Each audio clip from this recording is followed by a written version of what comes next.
Ladies and gentlemen, please welcome Sports Marketing Manager for Lowe's, Gray Abercrombie, as he delivers the most famous. Ladies and gentlemen, please welcome Sports Marketing Manager for Lowe's, Gray Abercrombie, as he delivers the most famous words in motorsports. Gentlemen, start your engines!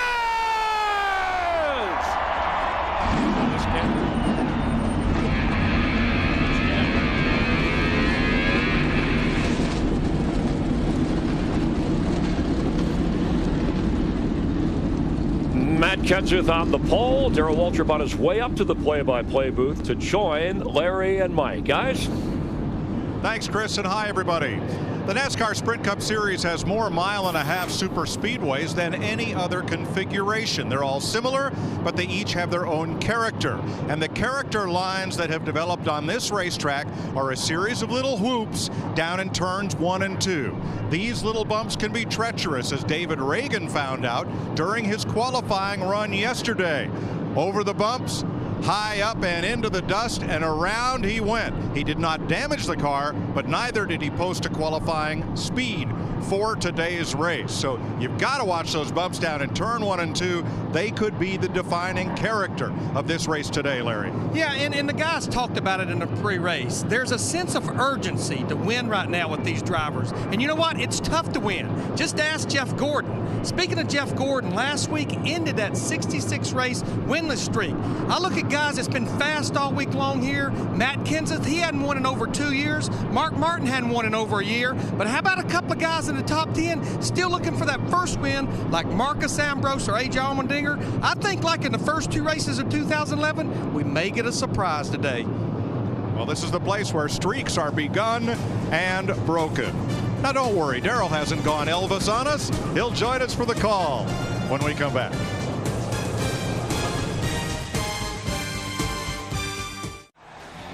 Welcome back to Las Vegas, where the field rolls off pit road and begins to form up behind the pace car for today's Kobalt Tools 400 on Fox. Friday, Matt Kenseth broke a 72 race, trying to break a 72 race winless streak, sat on the pole along with Marcus Ambrose. It's all Fords up front. Then Kyle Busch and Joey Logano in Toyotas in row 3. Allmendinger and Newman with his first top 10 start this year. Truex and Mark Martin, who won yesterday. Jamie Mack and Regan Smith, his best Las Vegas start, 12th. Jeff Gordon, the 2001 winner, and Jimmy Johnson, who's won 4 of the last 6. Trevor Bayne with Tony Stewart trying to win here for the first time. Denny Hamlin, engine change, he'll go to the back. Brian Vickers trying to change his luck this season with Brad Keselowski. Jeff Burton, 2-time winner here with Kurt Busch. Montoya with Bobby Labonte, top 10 in points for Labonte. Kevin Harvick, the runner-up here last year with Rudiment. Mears and Boyer in the 14th row. 2-time truck winner here, Mike Skinner with Casey Kane. Joe Nemechek and J.J. Yaley in the 16th row. Dale Jr. 10th last week there with Dave Blaney. David Gilliland and rookie Landon Castle. Bill Elliott and Robbie Gordon in the 19th row. Then Travis Kvapil and rookie Andy Lally. Tony Raines with David Reagan, who did not complete his qualifying lap, and Michael McDowell is the 43rd and final starter. Only one driver did not make the show, and that was Brian Keselowski. Mike, the fans at home, you see 2 groups of cars. And what NASCAR does, they put a pace car in front of the first 20 cars and let them set their pit road speed. What the guys found out when they're all 43 bunched up together, the guys in the back were not getting a good reading. So they put another pace car, a second pace car, to let the group in the back here get their pit road speed. Let's get downstairs to our fearsome foursome, the NASCAR on Fox All-Star Pit Crew. Steve Burns. Well, thank you, Mike. You were talking about Matt Kenseth trying to break that 72-race winless streak. Everybody I talked to in the garage area this morning pointed at that purple number 17 car and Matt Kenseth as the one to beat. You're talking about a guy who has 18 race wins and a championship, and he's got a little extra motivation, a brand new baby daughter, Grace. He'd like to go to victory lane today. Krista? Steve, in Vegas, you have to choose to either stay or hit. Denny Hamlin's team had to make that choice this morning. Fix a rocker issue in the engine or play it safe and change it out. They changed the engine. They're going to the back, and Mike Ford, crew chief, said of all the places to give up track position, this track is the absolute worst. Matt Yoakum? Krista, a number of firsts here at Las Vegas for Mark Martin. Won the first ever Cup race here. He won Saturday's race, and the car looked extremely fast in final practice. The biggest positive he told me about his race car this weekend, it was consistent from one end of the corner to the other. A tick on the free side, which he liked. But the concern, Jeff Hammond touched on the fuel issue, but Lance McGrew, his crew chief, told me the biggest concern he has, judging from Mark's performance in Saturday's race, the car was extremely loose. The track could be a lot different today, making this first segment of the race extremely important. Dick Bergman? Well, Greg Biffle told me this morning he's very confident about his chances to win this race this afternoon, and why not? He's been fast in practice, qualified in the 4th position, and he has a winning car. Won the Kansas race last year with this same automobile. And Biffle has one of those fast Fords. Thanks, Dick. This race is brought to you by Budweiser, the beer that starts with full flavor and ends with a crisp, fast finish. Great times are waiting. Grab some Buds.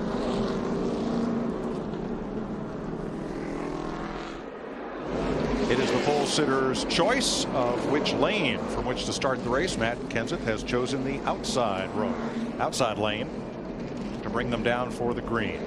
Let's have a look at the Kobalt Tools to the race. We've talked about the bumps in turn 1. Well, why not just take the high road? You'll see a lot of drivers working the high lane early to stay away from the bumps that are more prominent in the lower groove. And what happens is if we watch David Reagan going around the racetrack, you know, he had a problem yesterday in qualifying, but the big thing is communication. Telling that crew chief what I got to do to get through those bumps. And the thing I'll communicate to you, if we get an opportunity, even outside of our fuel window, we won't pass up an opportunity to put fuel in that race car late in the race. Larry, you're in the desert. Don't pass on a chance to get gas. Absolutely never at Vegas.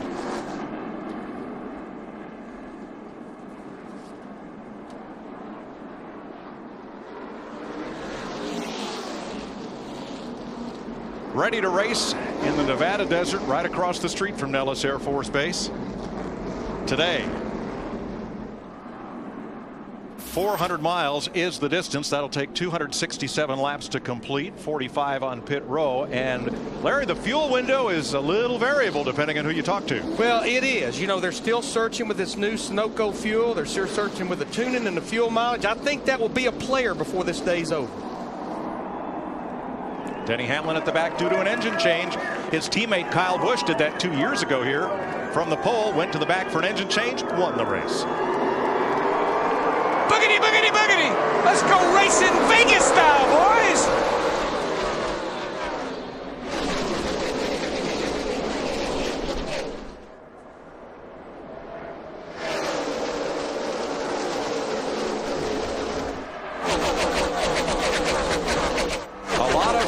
Wide on this opening lap.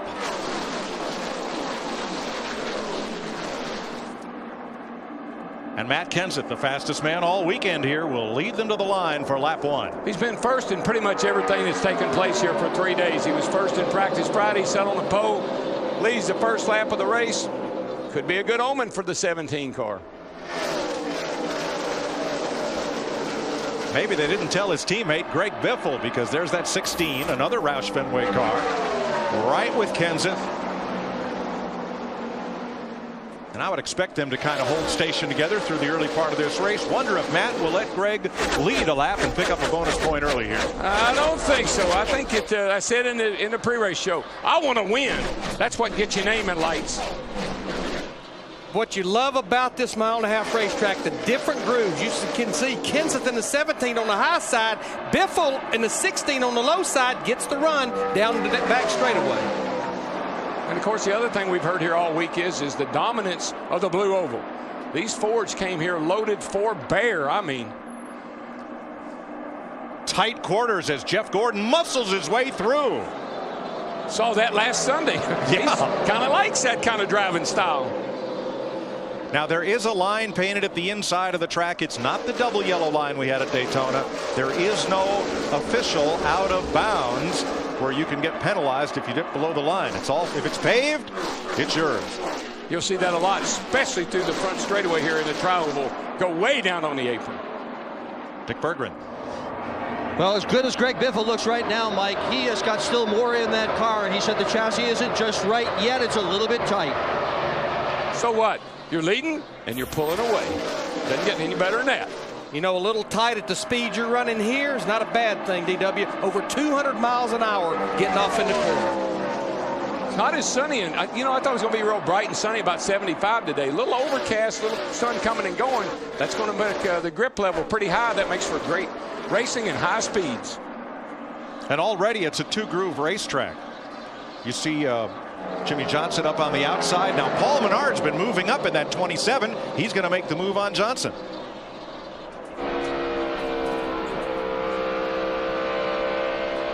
Right now, Mike, you're just kind of feeling this thing out. Track's a little bit dirty where it's been setting, and they've had to parade laps and everything. Track will come around. It's going to change a little bit. Got to stay on top of it. Remember that communication thing. Trevor Bayne had a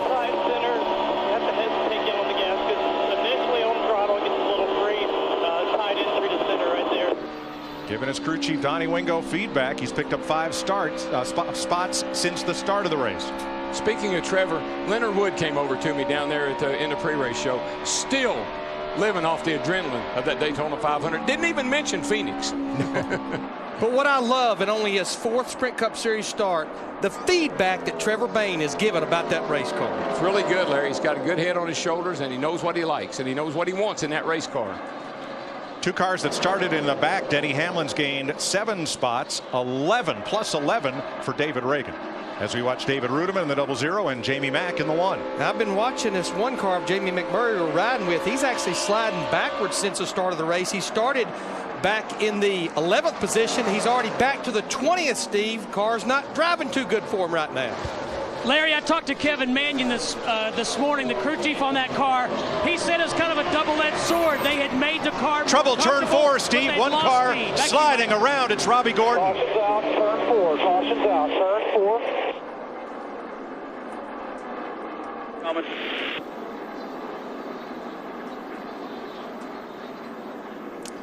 You know, the trends of the race says we always have a caution here within the first 10 laps. Robbie Gordon didn't let us down. Caution at lap 8 is the first of the day.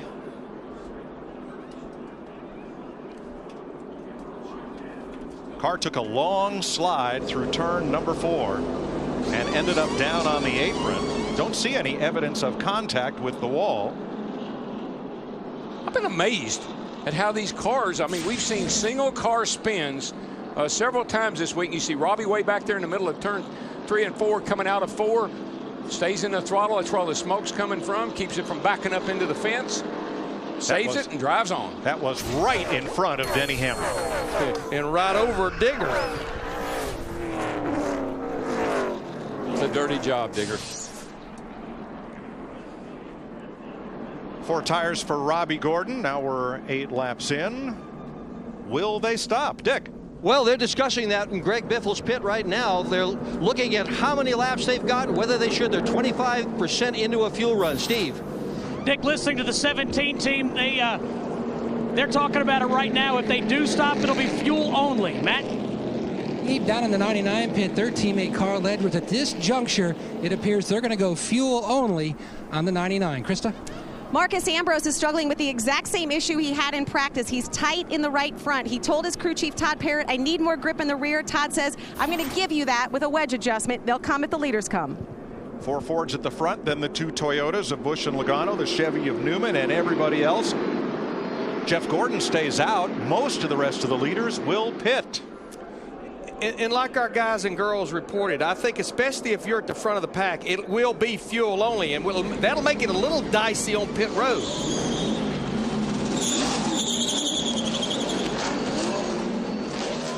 Biffle away, Kyle Busch. You see the air and fuel coming up in that clear vent hose so the fueler can tell it's full. Kenseth away. And one near miss on pit road. Menard coming out as Mike Skinner tried to get in. Kyle Busch picks up 2 spots. Caution flag pit stops at Las Vegas.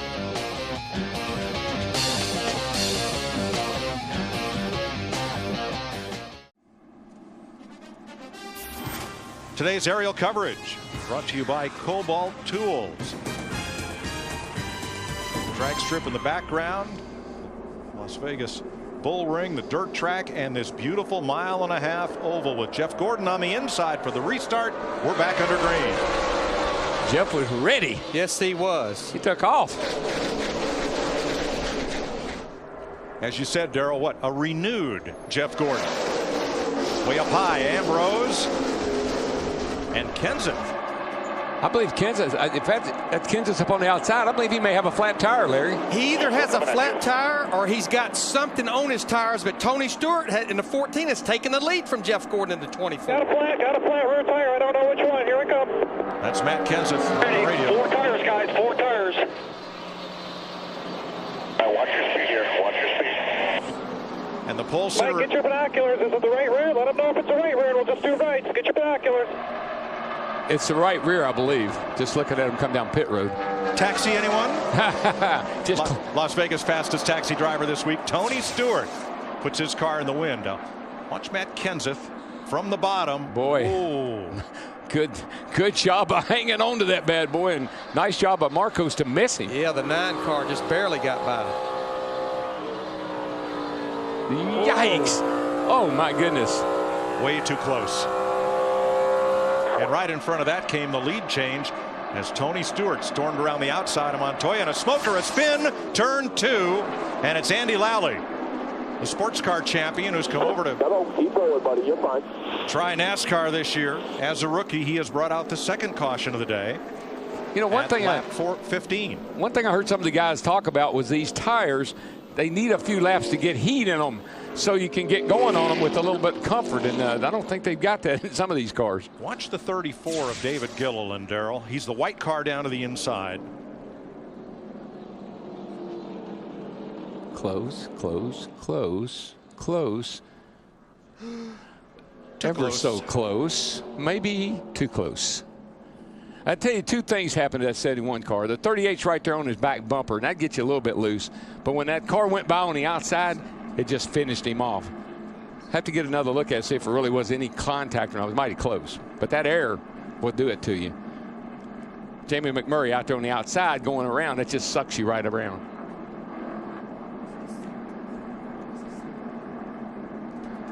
Car on the outside is like a vacuum cleaner. It just grabs hold to your back of your car and sucks you right around. Oh! That was actually a pretty big break for Matt Kenseth, our pole sitter in that 17 car. Well, not quite, Larry, because Robbie Gordon, who spun to bring out the first caution, is the first car 1 lap down. Robbie Gordon will get the free pass, not Kenseth, but it's still a benefit. You're right. Because he was almost going to go 2 laps down had we have stayed green flag racing. Now he's the only car a lap down. Dale Earnhardt Jr. on pit road, along with Jamie Mack and about 4 others from the back of the pack. Let's have a look at today's UPS logistics of the race. First, beware the bumps in the banking. We've talked about the bumps in turn number 1. The banking is right there. It's that transition from turn 4 down to pit road. This is a very difficult pit entry coming off the banking. And you know what? These guys last week, they kind of bugged me just a little bit. Talking about racing too hard. You got a gas pedal in there. If you don't like the racing around, you just back off and get away from it. But you better race hard. And I'm going to tell you what, you better be aggressive on restarts. I know for a fact that's something that Jeff Gordon, our 24 guy, he worked on a lot during the offseason. 16 laps, 2 caution flags. The first for Robbie Gordon, the second for Andy Lally.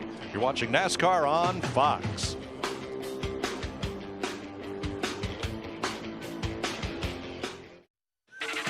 The Kobalt Tools 400 on Fox is sponsored by Kobalt, the next generation of top tools. By the new Chevy Silverado HD, Motor Trend's 2011 Truck of the Year. And by Sprint, proud sponsor of the NASCAR Sprint Cup Series.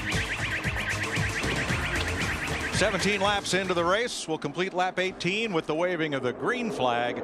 Tony Stewart bringing him to green, along with hometown hero Kurt Busch. Jeff Gordon 3 wide down to the bottom.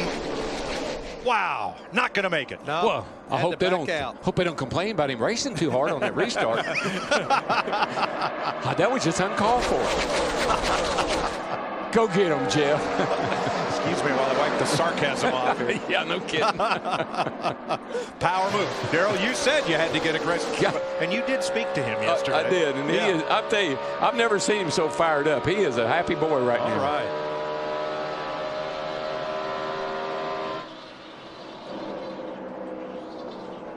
Logano, Kyle Busch, A.J. Allmendinger, and Martin Truex racing for 8th place. Tell you what, Larry, old Tony Stewart up there leading this race. He got that old taxi cab wound up. He's been there at the front ever since we started, and he looks like he got a pretty fast car. Well, he had a great car at Phoenix, and like Jeff Hammond pointed out, went with those 2 tires late in the race. May have cost him that race. And here's that battle for 8th place on back. Now that's just off into that corner a little over 200 miles an hour, side by side into a almost flat turn.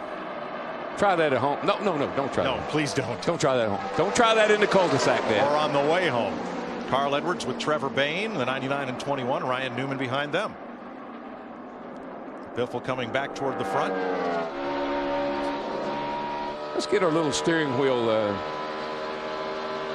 into play here. Look at that. He just turning a little bit down in the corner. Let's see what he does when he crosses through these bumps right along there. Looks like the car was, maybe he was just a little bit above him, Larry, because he didn't see any movement in the steering wheel.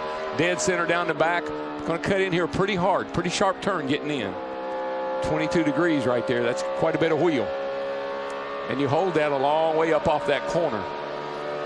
Watch this miles per hour here going down the front straightaway off into turn 1. You just had talked about 200 miles an hour, Daryl. There it is, right at 200. And this is into a race run.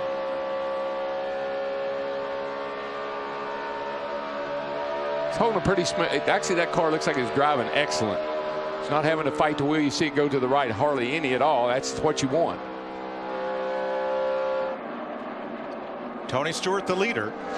He's out front by 1.2 seconds over Kurt Busch. That stays constant over the last couple laps. How about that 2nd place car, Dick? Well, it's a bit of a surprise that Kurt Busch is running as well as he is, Mike, because in practice, he wasn't very good. He qualified in the 22nd position, and I asked this morning, both he and his crew chief, Steve Addington, what did they change in the car? And Kurt looked at me and said, you'll have a shorter list if I tell you what we didn't change. So this was kind of a roll of the dice, if you will, a setup they really hadn't tried that they're running here this morning. I think I saw a lot of that going on in the garage area this morning, Dick. A lot of drivers and teams searching for what they felt like they needed for this 400-mile race today. Yeah, you just go out there and look around, talk to some of your buddies, find out what they're doing, and put it all in there, and it works sometimes. Juan Pablo Montoya, one of the biggest movers of the race, as he gives way to Greg Biffle going into turn number 3. Still up almost 20 positions from the start of the race. And I said it works sometimes, Mike, because sometimes your buddy doesn't tell you everything. Right.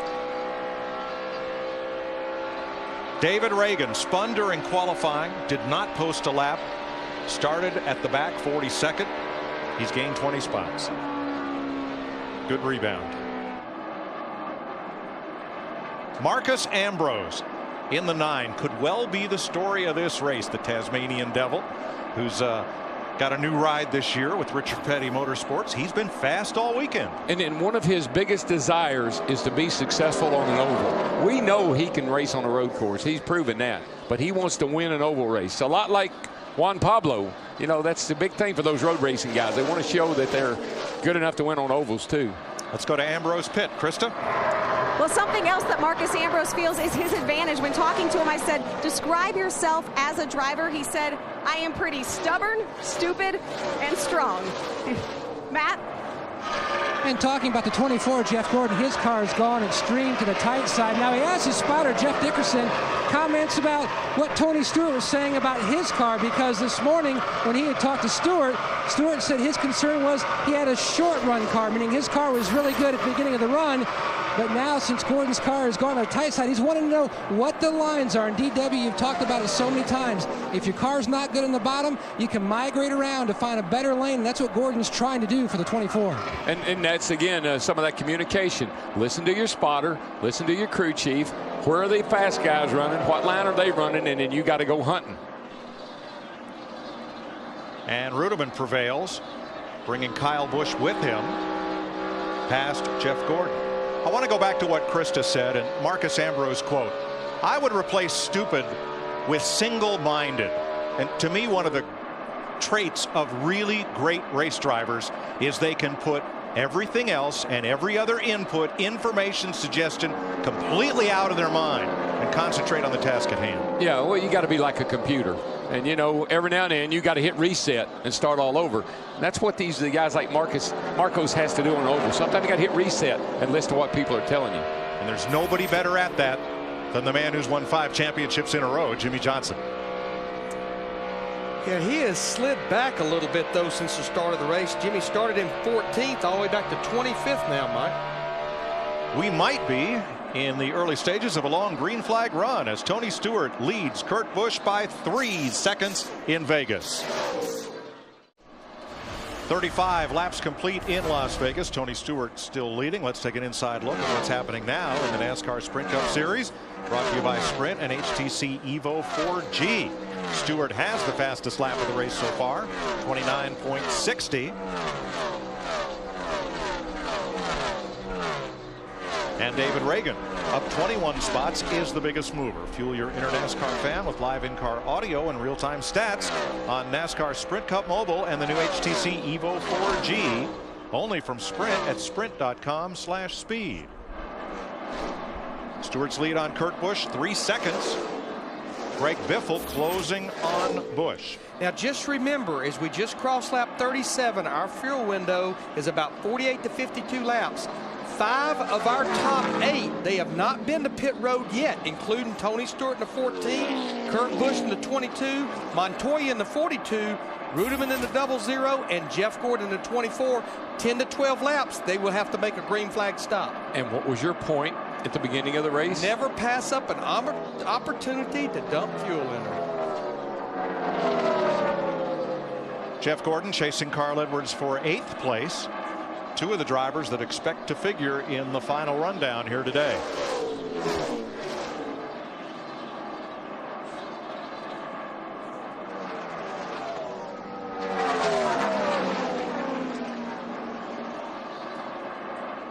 Steve. And Mike, just to follow up on Matt Kenseth, he had that flat right rear tire. They pitted, took right side tires, then they came back down pit road. Jimmy Fennig, the crew chief, and Matt Kenseth agreeing, let's put left sides because we're the first car 1 lap down. But the problem, Tony Stewart under this long green run continues to put other cars a lap down that takes Matt Kenseth in the 17 out of the free pass. The good news, though, he can go about 20 more laps on his fuel. Right now there are 4 cars 1 lap down. Quapples, Rains, Lally, and Kenseth. Was there a little contact there between Brad Keselowski in the 2 and Jamie McMurray? They're running at 27th and 8th position with Dale Jr. Now Dale Jr. just slid in between the 2 of them. So if there was, he just said, here, I'll break this up. Now, Dale Earnhardt Jr., I think he has maybe a little fresher tires than some of these guys. In fact, he was on pit road in that 88 car back on that last caution. He and McMurray both pitted at lap 16. 4 tires. There's the contact. Yes, there was. Steve? Mike, when the caution came out on lap 13 for Matt Kenseth, I was in the process of talking about the 1 car. He thought he had a flat tire as well. Jamie McMurray came to pit road. Turns out he was just so loose he couldn't drive it. So they changed tires and set him back out. Yeah, when you ride around under caution and you pick up a little debris on the tires and you're a little bit loose anyway, you think that thing is flat. 12th place. Paul Menard in the 27 trying to hold off A.J. Allmendinger.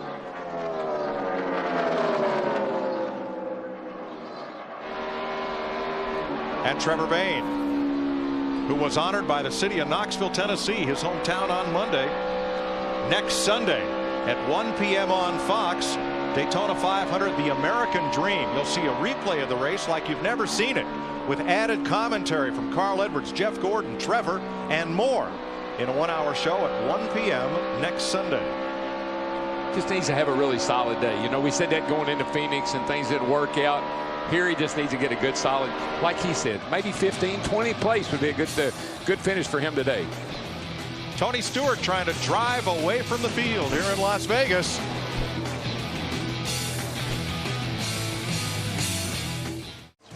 Welcome back to Las Vegas. 48 laps complete. Kurt Busch has been on pit road for his first stop of the day under green. And here comes David Rudiman. Dick? Rudiman has had a good car all weekend long, Mike. They just need to button it up and get it right. A good pit stop is going to help them a whole lot in that direction. Second can of fuel is going in, and that could be the limiting factor. Fuel takes so long. Gas man nods and he goes. 3 drivers have not yet made a pit stop today. 8th place Jeff Gordon, 3rd place Juan Montoya, and the race leader Tony Stewart. I'd be willing to say we're going to see this 24 car of Jeff Gordon on pit road probably maybe the next time around, not to be too far behind Tony Stewart and Juan Pablo Montoya. Yeah, you never gamble early on your fuel. Become a little conservative. Montoya is in. Gordon is with him. Matt. Running as high as 3rd with Juan Pablo Montoya. He slides to a stop, misses his marks. Mark Jacobs, the jack man, former Kentucky Wildcat football player, he had to move a little bit. He says the car was tight at the end of that run. The same for Jeff Gordon, significant chassis adjustment to try to get that 24 car a little more on the free side. And here is Stewart, the race leader, coming to pit road at lap 50, right in the middle of the fuel window. Stewart coming in as Jeff Gordon leaves. Greg Biffle will be the new leader. Dick? And Stewart's car has been very good all day, Mike. They're not going to change anything in the chassis of this car. His gas man, Gooch Patterson, one of the biggest on pit road, 360 pounds, 6 foot 5 inches. He can handle that gas can for sure. Now I saw he had to wait with the second can for the tire changer and tire carrier to come around in front of him, and that costs a lot of valuable time. Casey Kane is in. Steve? And Mike, Casey Kane does not like the way his race car is handling it at all. He said it's shaking like it's ready to explode. His car will not handle it all. They're going to go to an extreme, put a spring rubber in the right rear. Regan Smith is also in. And Jamie McMurray coming back in along with Paul Menard. Yeah, I think over the next 8 to 10 laps, all of the drivers that were on pit road at lap 10, you'll start seeing them sprinkle in there. The problem is, even though they've got enough fuel to go a little further, Steve, they don't want to give up what those fresh tires are doing for those guys that just pitted. Boy, that's exactly right, Larry Mack. Jamie McMurray just telling Kevin Mannion, this car just keeps getting looser and looser. 4 tires and fuel and an air pressure adjustment for Jamie McMurray. And I misspoke. Paul Menard did not pit. That was Robbie Gordon coming in the pits. And Michael McDowell, who had been in the garage, comes back on the racetrack. This is where the crew chief's got to be a really good salesman. This is when he's got to convince that driver, if the car's not very good right now, we will get it better for you. We can fix it. You got to sell that to a driver because the driver gets frustrated. Krista. Kyle Busch planning to come in. Kyle saying his car is just a little bit loose up off of 1 and 2, but really good in 3 and 4. Matt?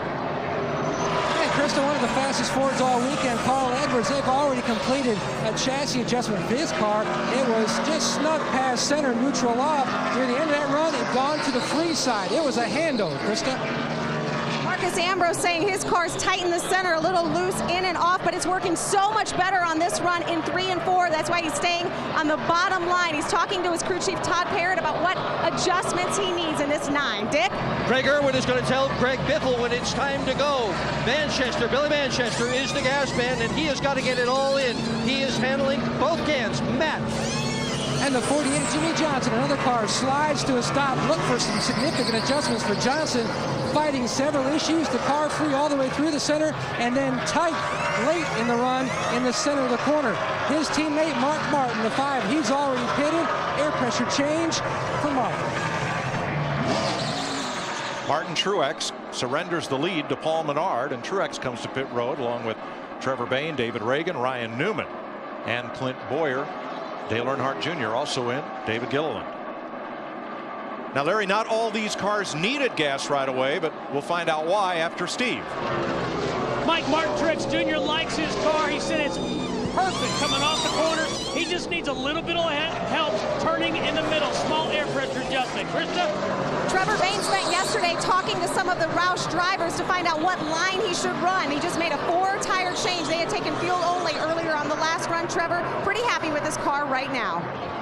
Now, Larry, not all these drivers needed fuel this early. Paul Menard was one of those in at lap 10. He's still out on the racetrack along with Harvick and Blaney. So why did they short pit? Well, he's banking on a caution, but I think he's coming to pit road right now. Problem is, when you're out there like Paul Menard, that 27 was, you're giving up about a half to 3/4 of a second to guys like Tony Stewart, who had been leading this race, that came to pit road and got 4 fresh tires. Trevor Bayne, too fast entering pit road. He'll have to come back through. Boy, that's a common problem here. Getting on pit road is tough. Steve. Kevin Harvick. What they saying. DW Kevin Harvick saying that the track is starting to come to him. Car's starting to feel good. They're going to make a track bar adjustment on that 29. Paul Menard in the 27, you see him on the bottom. He's also in. He's saying the car will not turn in the center. I'm trying to change my groove and move up the racetrack a little bit. 4 tires, air pressure adjustment for the 27. And the new leader is the Axel Construction Chevy for Dave Blaney.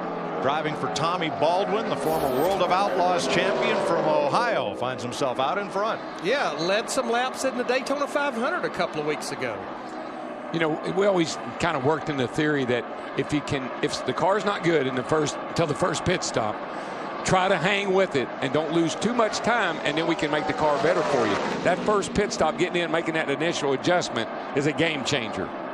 Now on the right of your screen, Trevor Bayne makes the pass through to serve the penalty for entering the pits too fast, and this will put him 1 and perhaps close to 2 laps down to the leader. Here we see Dave Blaney in the 36 making a pit stop. Darrell, you explained these guys, these drivers getting their pit road speed under the pace laps. Now the pit road speed here is 45 miles an hour, and they base it off of RPM.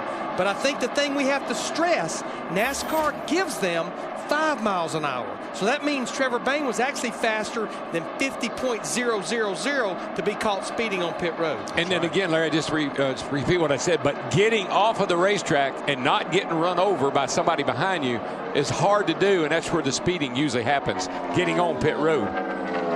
So we cycle back through. Mike Skinner led a few laps, and now Tony Stewart is back in front. He had a 3-second lead before pit stops. Now it's 2 seconds over Kurt Busch. You're riding with Kyle Busch, who is up to second. Sponsifier's back for 2011. This year, the winning designer gets a personal visit from their favorite driver. So go online for all new ways to create, customize, and share your designs at toyotaracing.com. 67 laps complete.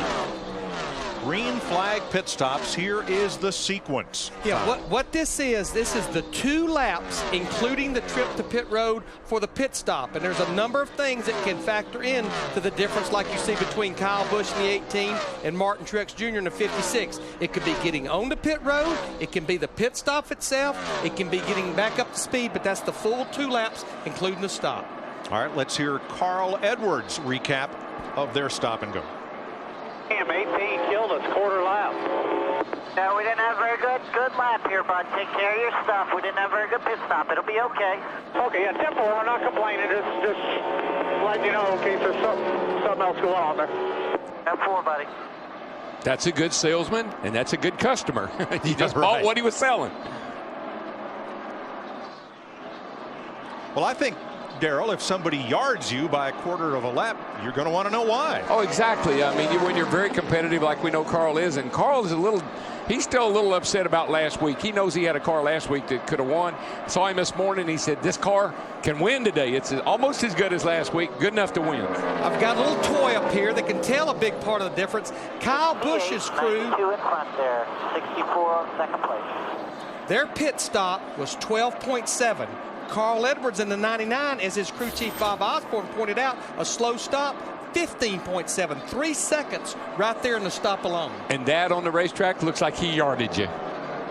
0.4 seconds. That is the gap from Tony Stewart in the 14 to Kyle Busch in the 18. Now Greg Biffle is 1.7 seconds off the lead. There's your first and second place cars. Krista? Kyle came on the radio and said, my car is good. It is really good. Now here's Greg Biffle, 1.6 seconds back of the leaders after starting fourth. I've been watching this 22 car of Kurt Busch. He came out of the pits right after that pit stop. That car was evil. Now, it does seem to have gotten better as they run a few laps here, but I don't think he's totally happy with his piece right now.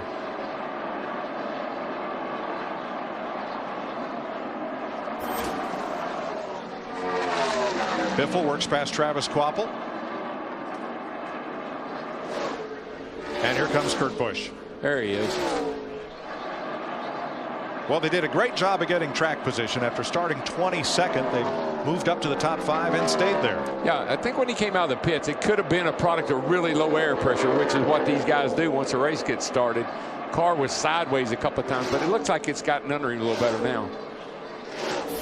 Carl Edwards in the 99 car, 7 seconds behind our leader Tony Stewart in the 14, right now in the 5th spot.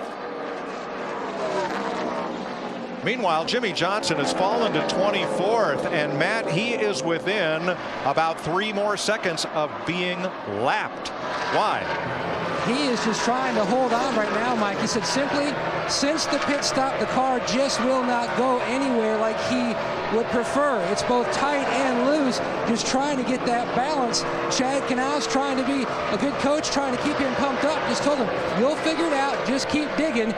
And Jimmy says simply, I'm trying, believe me, but we're not making any headway. Remember last year when all we had talked about is how fast this 48 car was? Well, they've lost a little speed. I found out why. They're working on a new setup. They don't want to be so fast. They want to be more consistent. And what they're trying to do, just like at Phoenix last week, this car theoretically in their mind is going to get better about halfway through the race. We'll see. Johnson 24th, while Tony Stewart leads Kyle Busch, opening it up now to 0.8 of a second. There's first place.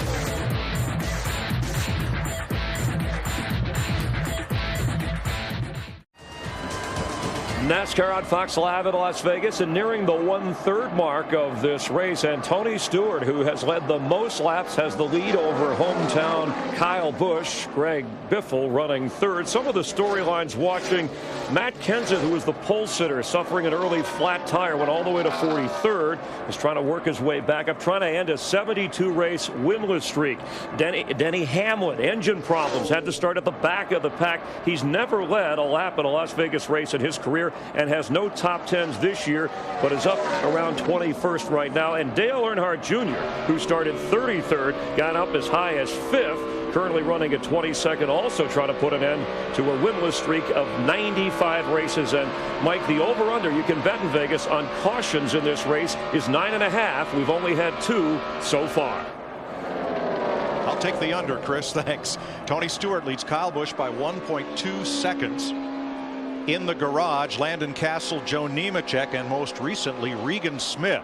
They popped the hood on the Furniture Row Chevrolet, looked around the engine compartment, and pushed him to the garage. I think this weather is not quite as hot as these guys thought they were that it was going to be.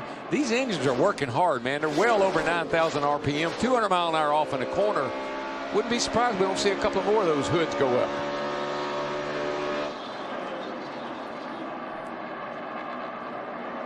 Traffic jam in Las Vegas, and not the one down on the strip, as Stewart works his way underneath Mike Skinner. Watch this, David Gilliland and Keselowski getting a little rough. Yeah, you know what? I think sometimes it looks like they touch, but really and truly it's just that pocket of air that pushes that car around and makes it look like there's contact. Greg Biffle moves past. Now Biffle and Biffle running in 3rd place right there. You know, just about that 78 car, Regan Smith, remember that is a ECR engine, Earnhardt Childress Racing engine in that car. And I'm getting a report that Danny Lawrence, one of the chief engine builders with Richard Childress Racing, went straight to that garage area to take a look at what might be wrong with that engine. I think they're maybe just a little bit gun shy after Daytona, so they don't need a problem here. Based on your votes, today's Pizza Hut fan favorite is Jeff Gordon, last week's winner. Let's have a look at how Jeff is doing after that round of stops. He's in 10th place, 12 seconds off the lead. right in the middle of the lead lap cars. There are 24 of them. Matt? And Mike, he's simply telling Alan Gustafson that he has to be very careful with that right rear. It's just so sensitive on entry and exit. The car being on the free side, he says absolutely this run we have no grip. Yeah, he says he's sliding all over the place and lost all their forward bite after that pit stop. Well, losing forward momentum is Jimmy Johnson. There's your 5-time champion, not too far in front of Tony Stewart. He's 30 seconds back and in danger of going a lap down. Here's Dick on the leader. Well, Tony Stewart just got on the radio and told the crew that after that last pit stop that the car started out to be a bit free, but that now it is balanced and very drivable. Stewart has never won on this racetrack, has come close before, and today he's got a terrific race car. Yeah, in 2002, Dick, he led the most laps here, 76, but finished 5th. You know, as he's chasing Jimmy Johnson down, who we're riding with, trying to put him lap down, Darrell has talked a lot about this during the offseason, about how regimented that Jimmy Johnson is in working out. That's something that Tony Stewart worked hard on this offseason. He lost weight, and he mainly focused in on the way he was eating and the things he was eating. And has done a great job. Darrell, you said one of the keys today was to drive a little more aggressively. Watch Kyle Busch 1 lap ago, the 18 in turn 2. Yeah, this is a perfect setup for Kyle Busch. 2 cars in front of him, and I'll just take the middle. Coming through. I mean, he loves this kind of situation right here. Would you try that? No, I wouldn't. But he would. Why is he charging so hard? Because this man, the 14, Tony Stewart, is trying to get away from him. They are 2.2 seconds apart.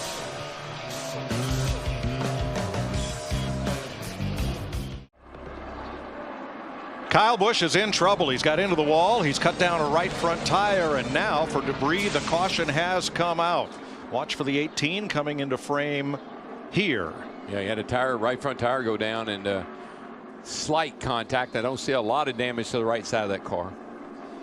3rd caution flag of the day. It comes at lap 97. And we were right on the verge of having to start green flag stops again. In fact, David Ruderman in the 00 was sitting on pit road when that caution came out.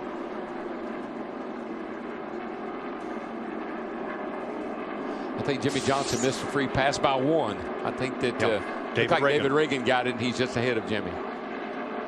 Krista. Kyle Busch is on the radio right now with dissension towards his crew chief, Dave Rogers. They were going to take 4 tires. Dave tried to get him out before the leader, so they only took 2. Kyle then said, it doesn't matter. The leader already went by. We could have gotten our 4 and been in better position. Thanks, Krista. Larry, if you're Matt Kenseth and you're at the tail end of 1 lap down, our pulse here, the fastest guy in practice, right now he's out of contention. You can't dare stay out and take the wave around to get a lap back, can you? Not this deep in a run, because they're sitting within about 5 laps of having to make a green flag pit stop. The only driver that can really do it, I think they went ahead and changed 4 tires, is David Ruderman in the 00 car. He doesn't have to come back to pit road. Everyone else will. Maybe they'll roll the dice with the 18. All right, they'll head for pit road, which will be open this time. Matt. Carl Edwards sits 4th, and DW touched on it earlier, Mike, that the temperatures today a little cooler than what many crew chiefs had expected. Bob Osborne talked about possibly adding tape to the grill because the temperatures are a little down on this 99 machine. Carl says the car on the free side, but manageable. Expect a slight adjustment on the 99. Dick? Tony Stewart will come in leading this race at just 2 pits away. Greg Biffle, who will pit out of the 2nd position. Neither car needs substantial adjustments. They are both very fast today. Marcus Ambrose says his race car is still just a little loose. They're going to fix it by making a slight track bar adjustment. You'll see the wrench go in the back window. Just a half round is the plan. There you see the right side tires going on. The rear carrier makes the change as they come around to get the left, and 2 cans of Sunoco fuel. Let's update you on the free pass situation as they race off pit road, and Stewart will lead that group off. David Reagan had been running the first car 1 lap down, but at the moment of caution, Kyle Busch had just gone a lap down. since he brought out the caution, he's not eligible for the free pass. There is no free pass on this caution.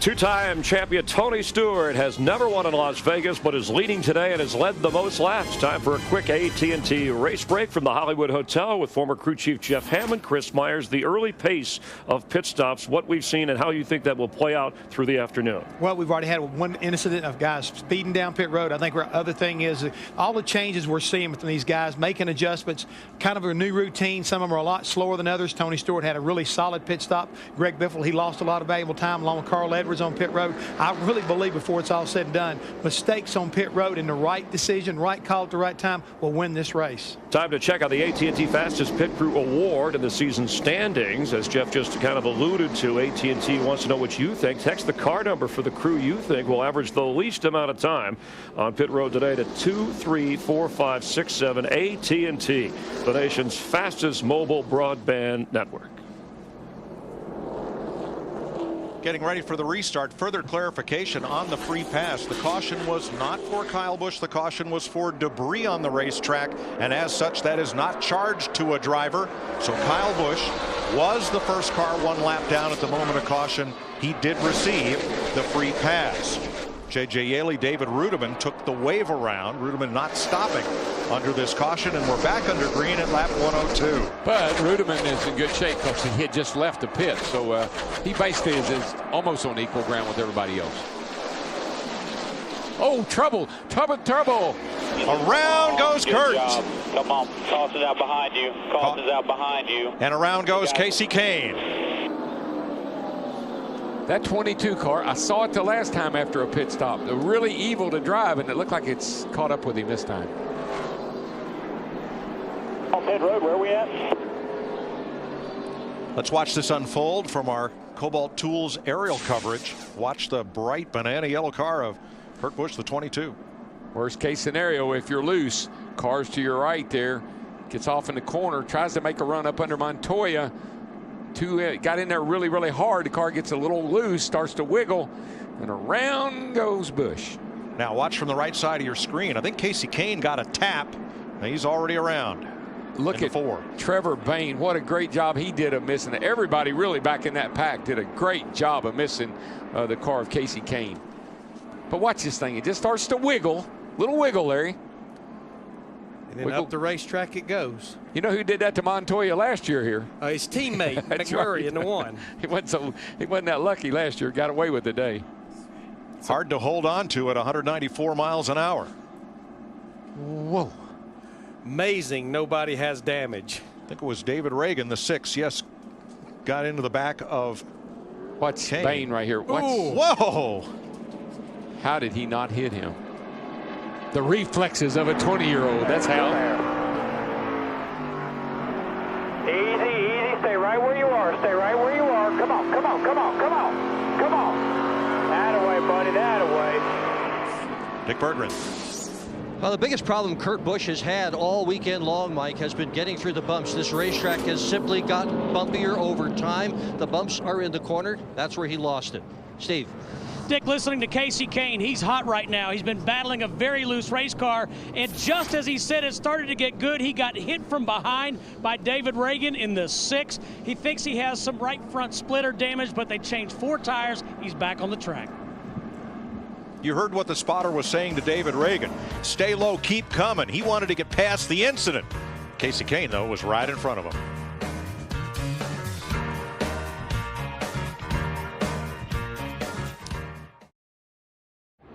Jimmy Johnson won the free pass, and you can win his Camaro.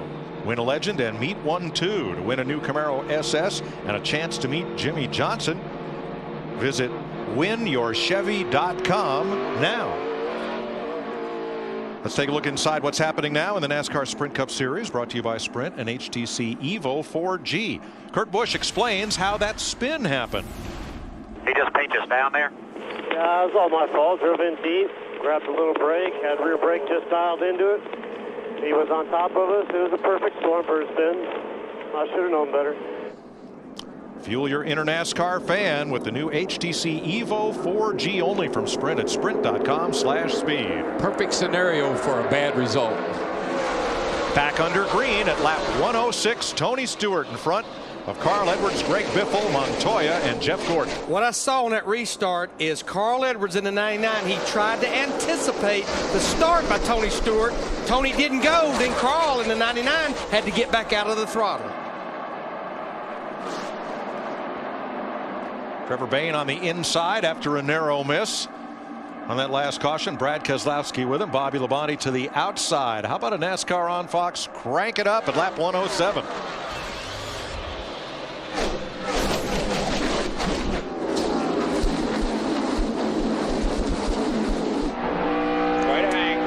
Car on the wall, turn 1, Jamie Mack. Bounces off, keeps going. 21 actually put him up there. And Kyle Busch is aflame down the back straightaway. All right, caution down. That car just caught fire. Into the wall, guys. Yeah, it's coming out of the rear of it, looks like. Still coming, still coming. Caution's out. He's looking for pit road, but there are still cars coming. And the cockpit must be filled with smoke as well.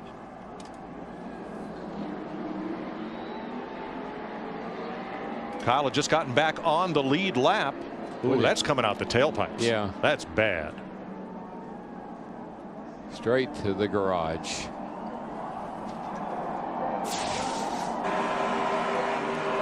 And what you can't see, there he is, the 21 car. He gets loose.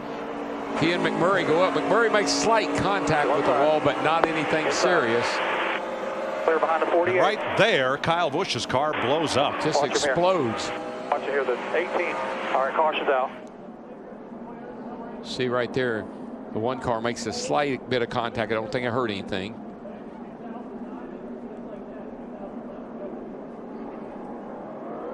And then right ahead of them, that 18 just detonated.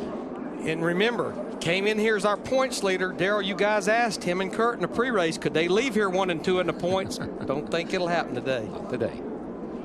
They've been exciting though. One spun out, one's blown up. 3, outside of 2, outside of 2, outside of 3, blowing up in front of you, blowing up in front of you, slow on the high side, slow on the high side.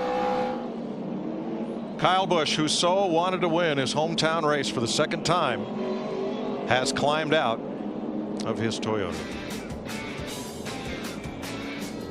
Under caution, Tony Stewart leading. Greg Biffle, Carl Edwards, Montoya, and Harvick. Tony Stewart leading 86 laps, and in front of Greg Biffle. Time for an AT&T race break. It's NASCAR on Fox from Las Vegas, and when you're in Las Vegas, it's about the Busch brothers, and Kyle and Kurt came in first and second in points. A busy day. Kyle having problems with his tire early. No warning, no vibration, no nothing. It just went down. He got back in it. Meanwhile, Kurt on the lap 102 has some problems, had a little nudge, brought out a caution flag. And then back to Kyle on lap 108. You see the flames, and he was describing what it felt like inside. And took the car into the garage. Our Krista Voda is with Kyle Busch. Krista? Thanks, Chris. Kyle just exiting his hauler, and you said there was no warning on the tire. I imagine there wasn't any warning on this either. What happened? No, there wasn't. Just, man, it's really unfortunate. We had a great race car. That Snickers Peanut Butter Squared Camry was fast today, and we chased down Stewart there, and unfortunately the air is so sensitive today that you get within like a five car length cushion and you just can't close anymore. I kind of got stuck behind him through traffic and stuff, but the car was running awesome before that, and then unfortunately we had the tire go down there, got us a little bit behind, and the guys did a great job changing tires. Dave, we got out, and we were the lucky dog, fortunately, lucky us. And then we, on the restart there, just going to bide the time and try to get back through traffic. Still plenty of time to go, and kablooey, it just broke. So I really hate it for these guys. They work real hard, and hopefully the 20 and the 11 don't have any problems today. Kyle, I know you're always frustrated when you have to leave a racetrack early, especially when you have such a strong car. Does it make any more difference the fact that it is Las Vegas? No, it wouldn't be any different if it was any other race. You know, fortunately it's early enough in the year that we can still bounce back and rebound and get ourselves in contention and solidly in a chase before we get to race number 26. Thanks, Kyle. Thank you, Krista and Kyle. He referred to his teammates, and you have Denny Hamlin 19th, Logano running 10th, the Joe Gibbs cars. What's the issue? Well, let's roll back the hands. The last week, the 20 car had an engine problem at Phoenix, and more importantly, his teammate Denny Hamlin, he had an issue at the start of the race. They had something going on with the rocker arm or whatever, so they elected to change an engine, went to the back of the field. So to me, all of a sudden, maybe there is something going on here. A common denominator that Gibbs Racing is having engine problems, and I think that's exactly what Kyle was referring to. All right, we'll take a look at today's current standings for the fastest pit crew award and how the fans so far have voted on this as you take a look. And you can get in on the action by testing the car number to the crew that you think will spend the least amount of time on pit road. AT&T, the nation's fastest mobile broadband network. We've had 12 lead changes, 9 different leaders, and our 5th caution of the race. Meanwhile, here's Kyle in the car. It's blowed up, guys. There's flames in my face. Load it up. Let's go to the house.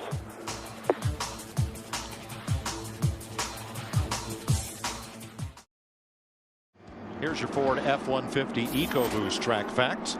Matt Kenseth broke the track record in qualifying. Ford has the most wins here at Las Vegas with 6, and 6 types of racing on 4 different tracks here: the Speedway, the Bull Ring, the Dirt Oval, and the drag strip. Now, Greg Biffle will restart in 2nd place, but when he pitted at lap 98, they came out 3rd, and Greg was not pleased. We got to refigure that fuel opening, guys. As long as I can wait, Greg. That's as long as I can wait, buddy. We got to get a better fuel can. We got to get a better fuel can. This ain't gonna work all year long. Getting beat because we're waiting on gas. Nobody else is, and we're not. We got to figure it out, guys. Well, there's the change for this year. There is the pit of Greg Biffle, and it's the nozzle that's under that cover that is one of the differences in fueling these cars this year with a self-venting can. You know, that's kind of out of character for Greg Biffle, I think. I mean, he's a fiery guy, and he, you know, he's not like a quiet or shy or anything, but I never see him I don't remember calling his team out like that in the past. But this is something that these teams were fearing all during the off season, is the fueling process with this new can. And Jeff, you went down this road in the pre-race show, and I think this is the trials and tribulations of this new can and teams searching what they need to do and how they need to do it. Yeah, Larry, some of the teams have experienced the problem with the car venting even out of the fuel cell area back up into the can itself. And you know, it's not the first time I've heard this, and a lot of teams right now have worked diligently to make sure that it does not have any kind of restrictions, whether you turn the vent line inside the trunk or what you necessarily have to do to make it work the best. And right now, I think the big problem is they don't have it figured out, and his car is taking fuel slower than anybody else. Getting ready to go green in the Kobalt Tools 400, 115 of 267 laps complete. It'll be Tony Stewart, Biffle, Carl Edwards, Montoya, and Harvick. The front 5 were green. Might just remember, out on the track you can make up hundreds. In the pits you can lose seconds. That's huge when you get back on the racetrack. And we saw that earlier in that pit stop summary between Kyle Busch and Greg Biffle. 3 seconds difference in their pit stop alone. Kyle Busch in the garage along with Regan Smith, J.J. Yaley, Michael McDowell, Joe Nemechek, and Landon Castle. Tony Stewart looking like he is putting on a clinic for the rest of the drivers here. Boy, I'll tell you what, he has got the bar set high, and nobody is able to reach up there to it yet. One driver who had a very good pit stop after starting 31st, Dale Earnhardt Jr. is up to 12th. You guys done pretty good on pit road today, man. We really, you know, gained all these spots on the track, so we appreciate it. Yeah, working up pretty good. Remember last week at Phoenix, they had the issue with the loose wheel, and then they also had the issue of speeding on pit road. So a combination of problems on pit road last week at Phoenix. These Hendrick cars, I've been told that they're all working with different setups. but they're really looking for a setup that will be good over the long haul. And I don't know which one Jimmy Johnson has, but he looks like he's got his hands full. Been a tough day for Jimmy Johnson, who is on the lead lap in 17th.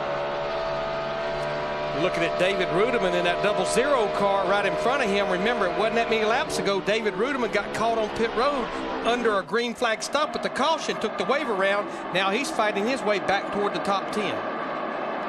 Five-time champ Jimmy Johnson in amongst them right there in 17th, Matt. Mike, 2 stops ago, Chad Canals called an audible. He had planned to make wholesale changes on that 48 car, but then opted to try to get track position to get the free pass. So they made no changes, but they made those changes on the last stop, trying to get better balance for that 48 machine. He just can't get it to be consistent from one end of the corner to the other, loose and tight. That just goes to show you how much our sport changes. He's won 4 of the last 6 races here as Carl Edwards in that 99 just drove by his teammate Greg Biffle. Dick? I want to make clear that the problems Greg Biffle is having on pit road with fueling does not have anything at all to do with Billy Manchester, who is his fuel man. Manchester has been working on this thing literally since Homestead, working out, lifting weights, practicing. But they haven't got it right, and on that last stop, it's likely they did not get Greg Biffle's fuel tank full. Well, it's a combination of people and equipment. The new fueling probe and receptacle are very different from the one we used to have. And the question of whether or not there's air coming up that vent tube, and is that enough to tell you you've got it full? That's the big question with these guys, especially at a racetrack where you're going to get long green runs and you're going to have green flag pit stops, is knowing if the car is full. You know how many people it takes for it to fix everybody's problem? It takes one team. One team gets it right, it trickles down to everybody else. Right. Trevor Bayne a lap down in the 21. He is in 26th. Clint Boyer is a lead lap car in 22nd. And Matt Kenseth, the pole sitter, working on recovering from going a lap down. He's still 1 lap down, but if he can get past the next car in front of him, Bobby Labonte, he would be in position to get the free pass on the next caution. Right now, the 47 of Labonte is the free pass car. See, one thing, one of the strong suits that Matt Kenseth has, he's a very patient guy. He will not force it to get that lap back right now.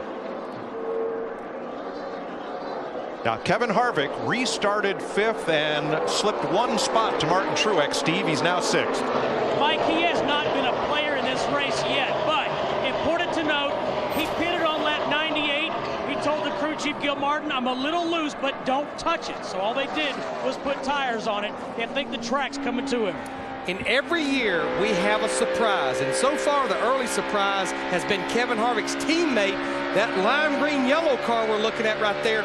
Paul Menard in that 27 car started 18th, sitting there in the top 10 again. One of those guys I talked about at the top of the show, looking for that first win. Steve? And Mike, a little bit of concern in that 27 pit of Paul Menard.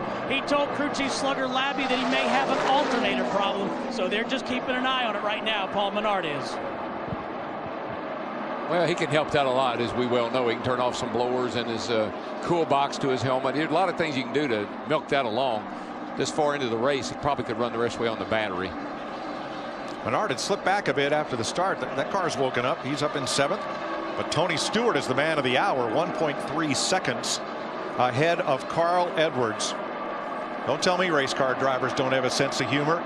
During the caution flag, Bob Osborne, Carl's crew chief, tells Carl on the radio, I got to go away for a minute. I'll be right back. He knew they weren't going to pit, so that Bob had plenty of time to go and walk the 50 feet back to the fence and take care of what he had to take care of. And Carl waited about that length of time, plus 20 seconds more, hits the key on the radio and goes, I'm coming in. I got to come in. I got to pit. Bob had to scramble and get back to the box. Carl stayed out.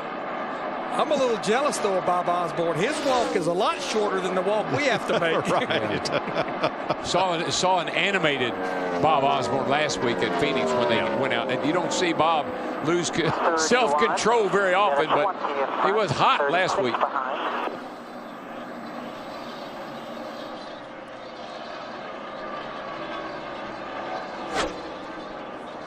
1.4 seconds. The 31 was Carl Edwards' last lap. 30.31 seconds. Tony Stewart running 30.20. And here's Junior in 8th place, chasing Paul Menard for 7. Was so much faster picking the throttle up than that 27 car that time in 3 and 4. 88 car looks pretty good right now there. He can run the bottom in the gas. You just saw that. He makes the pass around Paul Menard there. That car is stuck to the bottom and looking pretty good. Actually, Darrell, compared to Friday, it looks great, because when we did the opening round of practice on speed, Dale Jr. was not happy with his car over those bumps in turn 1. Dick? Well, throughout practice, Mike, Junior has simply been slow. The car felt good to him, but it just didn't have any speed. And this morning when I talked to crew chief Steve Letarte, he said he really didn't expect much out of the team, although they had made some adjustments in the car. But Junior has gone from 33rd starting position all the way up to 7th spot, and is telling the crew that the car is good. They fixed it. They got it for Junior. Well, that's kind of backs up what I was saying to Dick earlier. They've given up some speed to get a car that's a lot more consistent over the long run in the race. All of them have, but it pays off about halfway through the race. But just remember, with the driver swap that Hendrick Motorsports did over the offseason, this is Jeff Gordon's team from last year. A year ago, Jeff Gordon with Steve Letarte led 219 of the 267 laps in this race.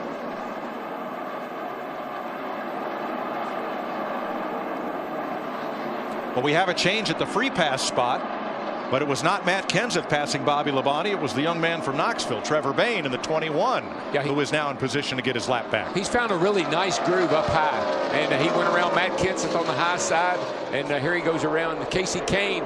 He's found a really nice groove up high. This morning, about half hour before drivers' meeting, not too many drivers to be found down in the garage area hanging out, but there was Trevor, standing out behind the Wood Brothers hauler, taking pictures and signing autographs for anybody who would come by. That's old school. I like that. Such a 20-year-old man. 20-year-old and old school. Do they go together? A lot of poise there. Krista. Mike, he continues to milk the laurels of winning the Daytona 500. Last night, he was called up on stage at the Jabberwocky show. I said, now what exactly is that? He said, well, it's like an audio-visual story where they combine audio and music. I said, did you have to sing? He said, no, but I did have to show some dance moves. Yeah, they had him breakdancing on stage. I'm told one of the visitors to his hauler this morning was Marie Osmond, and some of the Ultimate Fighting fellas, Metal Militia. I mean, wow, whole new demographic following this young fella. Monday, he had a whole day to himself in his hometown of Knoxville, Tennessee, key to the city, a day named in his honor. Lots of accolades from fans and friends, and even the high school choir that he used to sing with.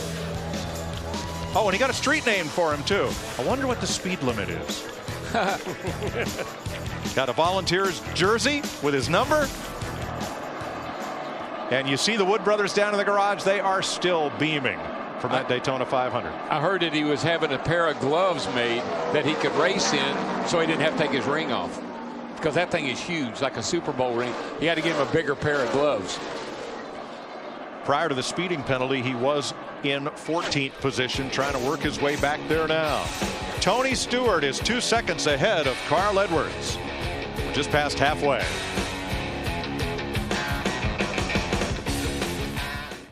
There's the Speedway, and there's the Las Vegas Desert. The Air Force Base, Nellis Air Base, off in the distance, and the Las Vegas Strip far to the south. Not as far to the south as Carl Edwards was from Tony Stewart, your leader in the 14. Edwards has dropped the gap down to 1.5 seconds. There's his gold color 99 trying to close. One thing about it, though, we're about probably 4 to 6 laps away from what will be green flag pit stops. Yeah. There's your third place driver, Greg Biffle. A Chevy and 2 Fords out front. Biffle is 3.3 seconds off the lead. One Paolo Montoya. And then number 42, 4.1 seconds back. And the new 5th place driver, will be Kevin Harvick. He has passed Martin Truex Jr. and runs 6.2 seconds from the lead. Look at there how far he started 26 up to 5th. That's a nice race so far. So Truex, who started 9th, gives up a spot and falls to 6th place. Steve? Mike, the reason is Martin just told Pat Tryson that his car has gotten a little bit too tight.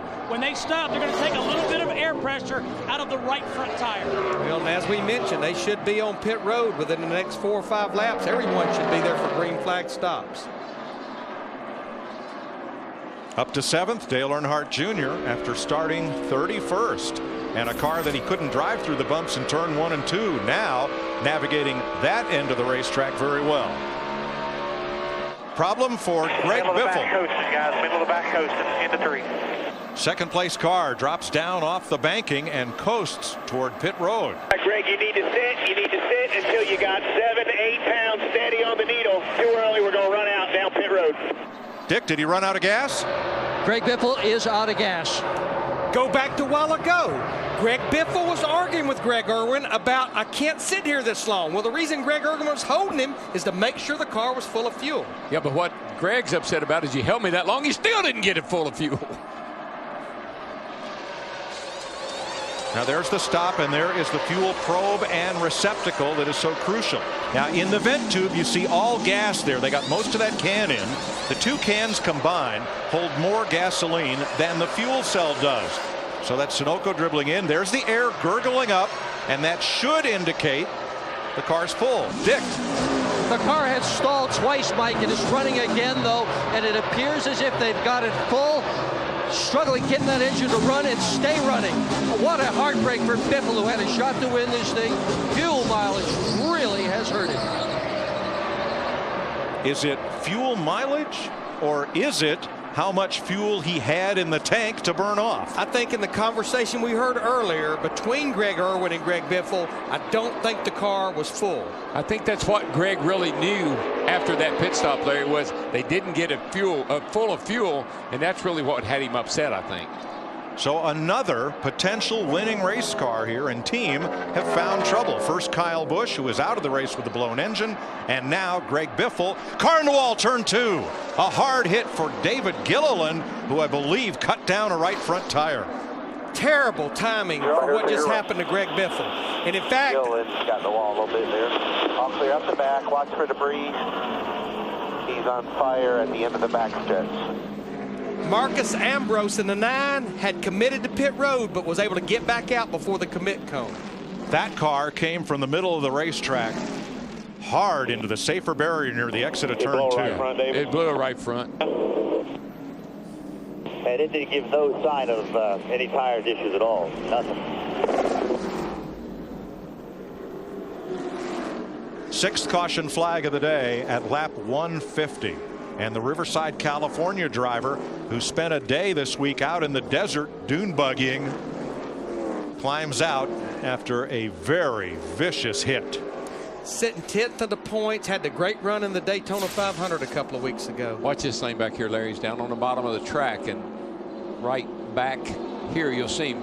Bam! Man, that's a hard lick. Good thing the safer barriers there. That's the worst bit. I can't tell you what that feels like when you know that when that tire goes, it's like somebody hits you in the stomach with a baseball bat. David, 2nd generation driver, his dad Butch, a standout in the old Winston West series. Out here, gives a wave to the folks in the campers, and will take the ride to be checked out at the infield care center. Yeah, David played golf in high school with Tiger Woods. Well, it's Trevor Bayne Day again this week. He is the recipient of the free pass on this, the 6th caution flag of the day. All right, pit road is open. Tony Stewart leads them down. The first to hit their pit will be that 99 of Carl Edwards. Matt. And Carl Edwards says, I know that the sun has been going in and out, but it seems like the track has been picking up grip. They put tape on the grill 2 stops ago. It helped the balance. He wants more tape this time. That's the only adjustment, Dick. Well, Tony Stewart's had a good day. Everybody thought the Fords were going to dominate today. Tony Stewart drives a Chevrolet. He's been up front for most of the day. Steve.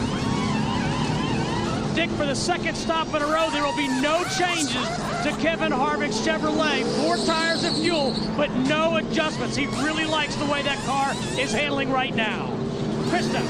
Eric Wallace had the wrench ready to make a track bar adjustment. They called an audible wedge instead for Marcus Ambrose and 4 tires. He said, I didn't like that track bar last time we changed it, so Todd Parrott made the call. There's the race off pit road. Kevin Harvick and Martin Truex each gaining a spot. Brian Vickers picks up 3 up into the top 10. And that was almost a rollaway. Almost. We're under caution in Las Vegas with 116 laps to go.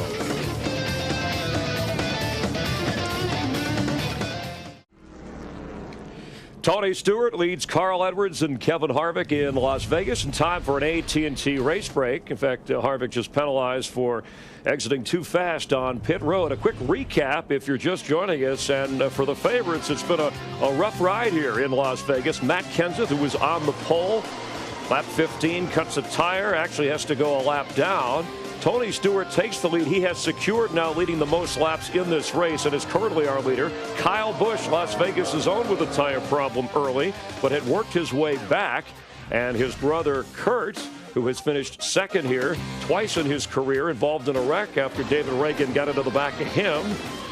Casey Kane also involved, and then Kyle Busch with an engine problem, having to go to the garage, and currently is still out of the race. So we've had 10 leaders, 14 lead changes, 6 cautions, but Tony Stewart, with 128 laps led, is dominating this race. Moments ago, Greg Biffle, Ford, had the top 4 spots. Jeff Hammond, as we welcome you inside the Hollywood Hotel, the top 4 spots belonging to Ford. Greg Biffle, a good car, but we've chronicled the gas or fuel problems, whether it's with the team or at least getting the fuel in the car and understanding how much you have. Yeah, he runs out of fuel and he comes down, can't get the car to refire. He winds up going 2 laps down, but fortunately for him, the caution that just came out is going to allow him possibly to go get the wave around, get one of those laps back, put himself back in contention. But they definitely have a serious problem here, and that's hurting him. Like a lot of other teams that we talked about, the 29 car, getting caught was penalized, as well as the 31, his teammate got penalized. And Tony Stewart penalized here moments ago on the pit stop. Here on pit road, did you see that air hose, right? That yellow air hose back here close to the gas man, the back of the car. You see it moving as it starts to come off of pit road. All of a sudden, it's hung, and that's one of the things you can't have happen. All the team members trying to grab it. You cannot take equipment. Looks like he took the air wrench out of the pit box. That will cost him a penalty. He'll have to come down, and like I said, a lot of problems on pit road. The 29 car speeding, 31 car speeding. Tony doing this. It's getting ready. Is that a driver error or communication from a crew chief? That right there is a problem of one of the pit crew members themselves. That's not supposed to happen.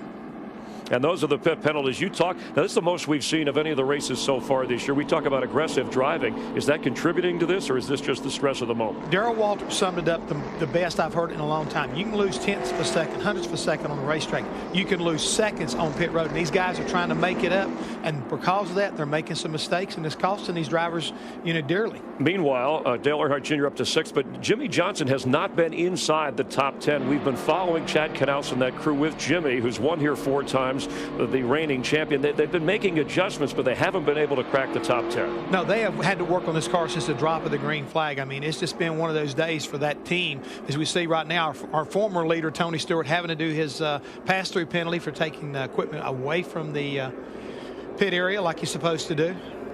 Let's go on to Greg Biffle. We talked about the fuel problems. Let's listen to what he had to say with his radio communication. Nice one, guys. Nice one. Guess we got to work on our fuel deal a little bit, huh? Everybody's speeding us off pit road, and we're not getting it full. That's nice.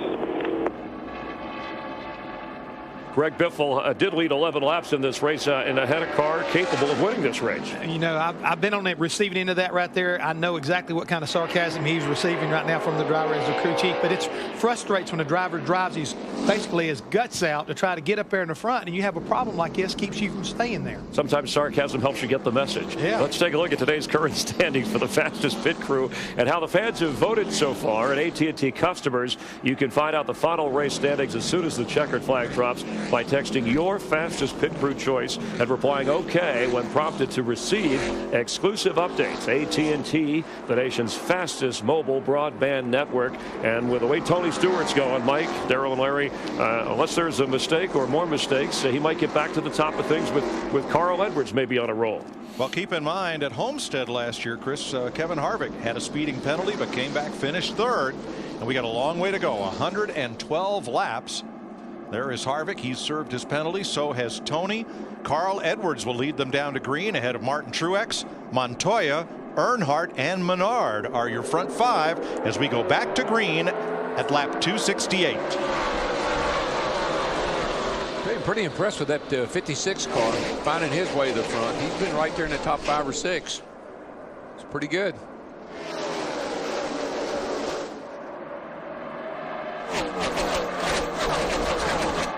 Car that got a great run off turn 2. Brian Vickers in that 83 car. He's up there in the top 10 now. That group right behind Earnhardt, right behind the front 4, as we get ready to crank it up for you with 110 laps to go.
Carl Edwards leading by 1 second over Martin Truex, Montoya, Earnhardt, and Menard.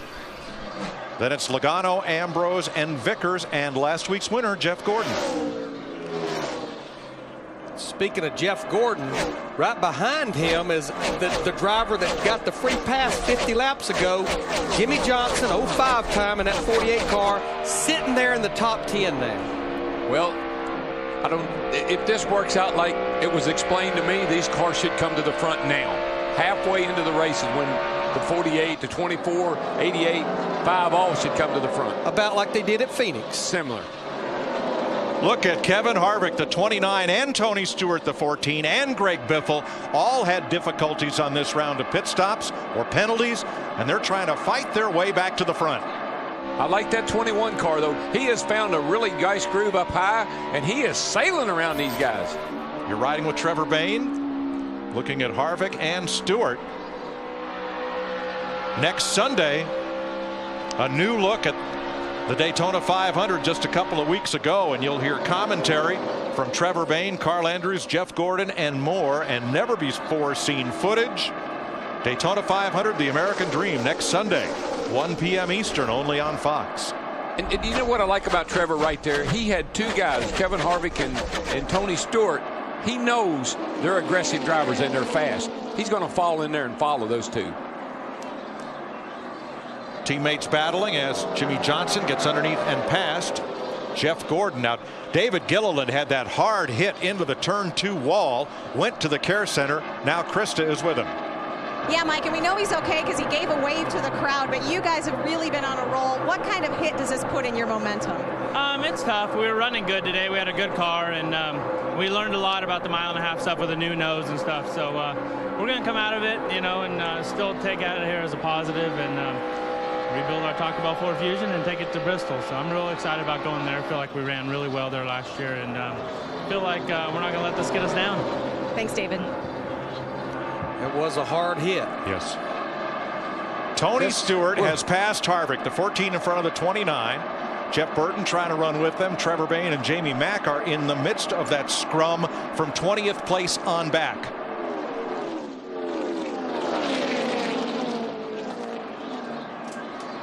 again, I just want to brag on Trevor. I'm pretty sure he has a car's equal to the ones he's around, but he let those guys get by him because he felt like there was more action there than he wanted to be involved in. Quite honestly, that's what impressed me as much in the Daytona 500. Whenever he smelled trouble brewing, he kind of gave himself just a little bit of room.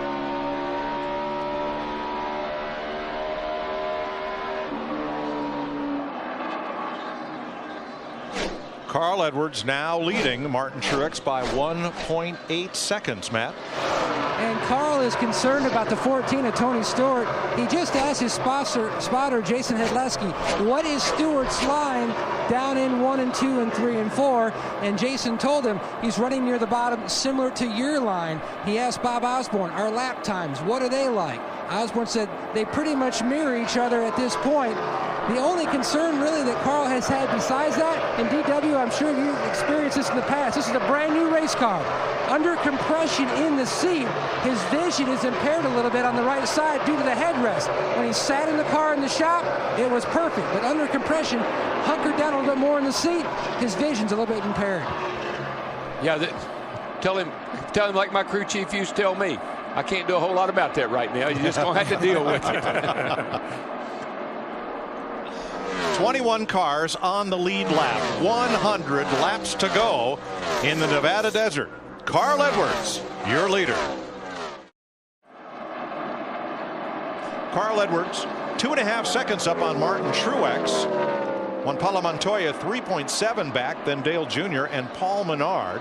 Ford, Toyota, and 3 Chevys in the top 5. Yeah, there's some guys up there. I mean, you look at Menard running 5th. Logano got up there to 6th. Now Ambrose is running 7th. Vickers, some guys that are working their way, up toward the front. Larry, nice rebound for Joey Logano after some tough sledding last week in Phoenix. Well, tough sledding at Daytona and at Phoenix. Yes. He got caught up in the wreck in the Daytona 500 and then had the engine problem at Phoenix. Something he just needs to do. Darrell touched on this when we were doing practice and qualifying on Friday. This is a driver just finish the race. Be there at the end. He's in position right now to gain 9 positions in the Sprint Cup standings. And Kurt Busch, after an early spin, has come back up to 14th place in the 22. Well, Mike, what happens to this racetrack is as it rubbers up, as the guys say, your car is going to change. Maybe you were terribly bad loose like he was in the beginning, but when the track tightens up, the car becomes around for you. Just to set up the remaining 89 laps of this race, the trends say that we normally have a late race caution that bunches everyone up. Now, all the leaders pitted on lap 151, which is 116 laps to go. Everyone will have to make at least 2 more pit stops. In fact, our next round of green flag stops is somewhere around 20 laps away. But, Mike, back to your point about the 22 car. Remember what the crew chief, he's got to convince that driver that this car is going to come around at the right time. And you got to hang on to it till it does. Let's check back in on your Pizza Hut fan favorite driver today. You voted for Jeff Gordon, and last week's winner in Phoenix is in 10th place, running 10.5 seconds off of Carl Edwards' lead. And Jeff's laps have been within 0.2 of a second of the race leader. Running 1 spot behind teammate Jimmy Johnson, both of them still in contention. And I've kind of been keeping an eye on Tony Stewart because we know how fast he was, but he sort of stalled out a little bit back there in the 17th spot. How's the 24 doing, Matt? DW, you were talking a few moments ago just about how this racetrack changes. That's exactly what Jeff Gordon has been saying. He says all of a sudden now we are great down in turns 3 and 4, and it's absolutely plowing. Just will not turn down in 1 and 2. And that's why you start out so loose you can barely hang on to it like the 22 was, because guys that have been here a lot, raced here a lot, they know this track will tighten up before the day's over with. 2 weeks from today, NASCAR on Fox rolls into Thunder Valley. We'll be in Bristol, Tennessee. on the in the Roman Coliseum of racing. That's what you love about our sport. Is, you know, a football field, every one of them is 100 yards. The distance between bases is 90 feet. Our first 4 races, a 2.5-mile track, a 1-mile track, today at a 1.5 miles, and then short track racing in 2 weeks on a 1/2 mile. Can't wait. Martin Truex 2.5 seconds off the lead. Here's Steve.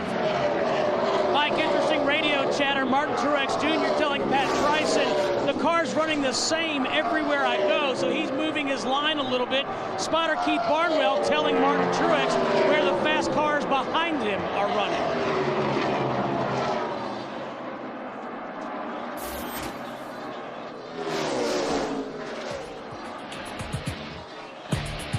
.84 laps to go. 2 pit stops in the offense. Stick around. 79 laps to go. The man from Missouri, Carl Edwards, on point. New Jersey's Martin Truex. From Bogota, Colombia, Juan Montoya. From Kannapolis, North Carolina, Dale Earnhardt Jr. The Tasmanian, Marcus Ambrose. Wisconsin's Paul Menard. And Connecticut's Joey Logano. You're all over the map with this one. Yes, we are. Now, Las Vegas's Kyle Busch did not fare so well. Engine failure has put him out of the race. Joining this group behind the wall, David Gilliland crashed. Regan Smith, engine trouble. The rest of the drivers pulled in early. Marcus Ambrose has worked his way back up into the top 5 after starting second. Krista? Well, Mike, earlier in this race, I said Marcus described himself as stubborn. You said he's single-minded. Right now, he's really stoked because this run started with his car being the best it has been all day. It's starting to get just a little bit tight right now. He's been fast ever since we unloaded here on Friday. Remember, started on the outside of the front row with this 9 car.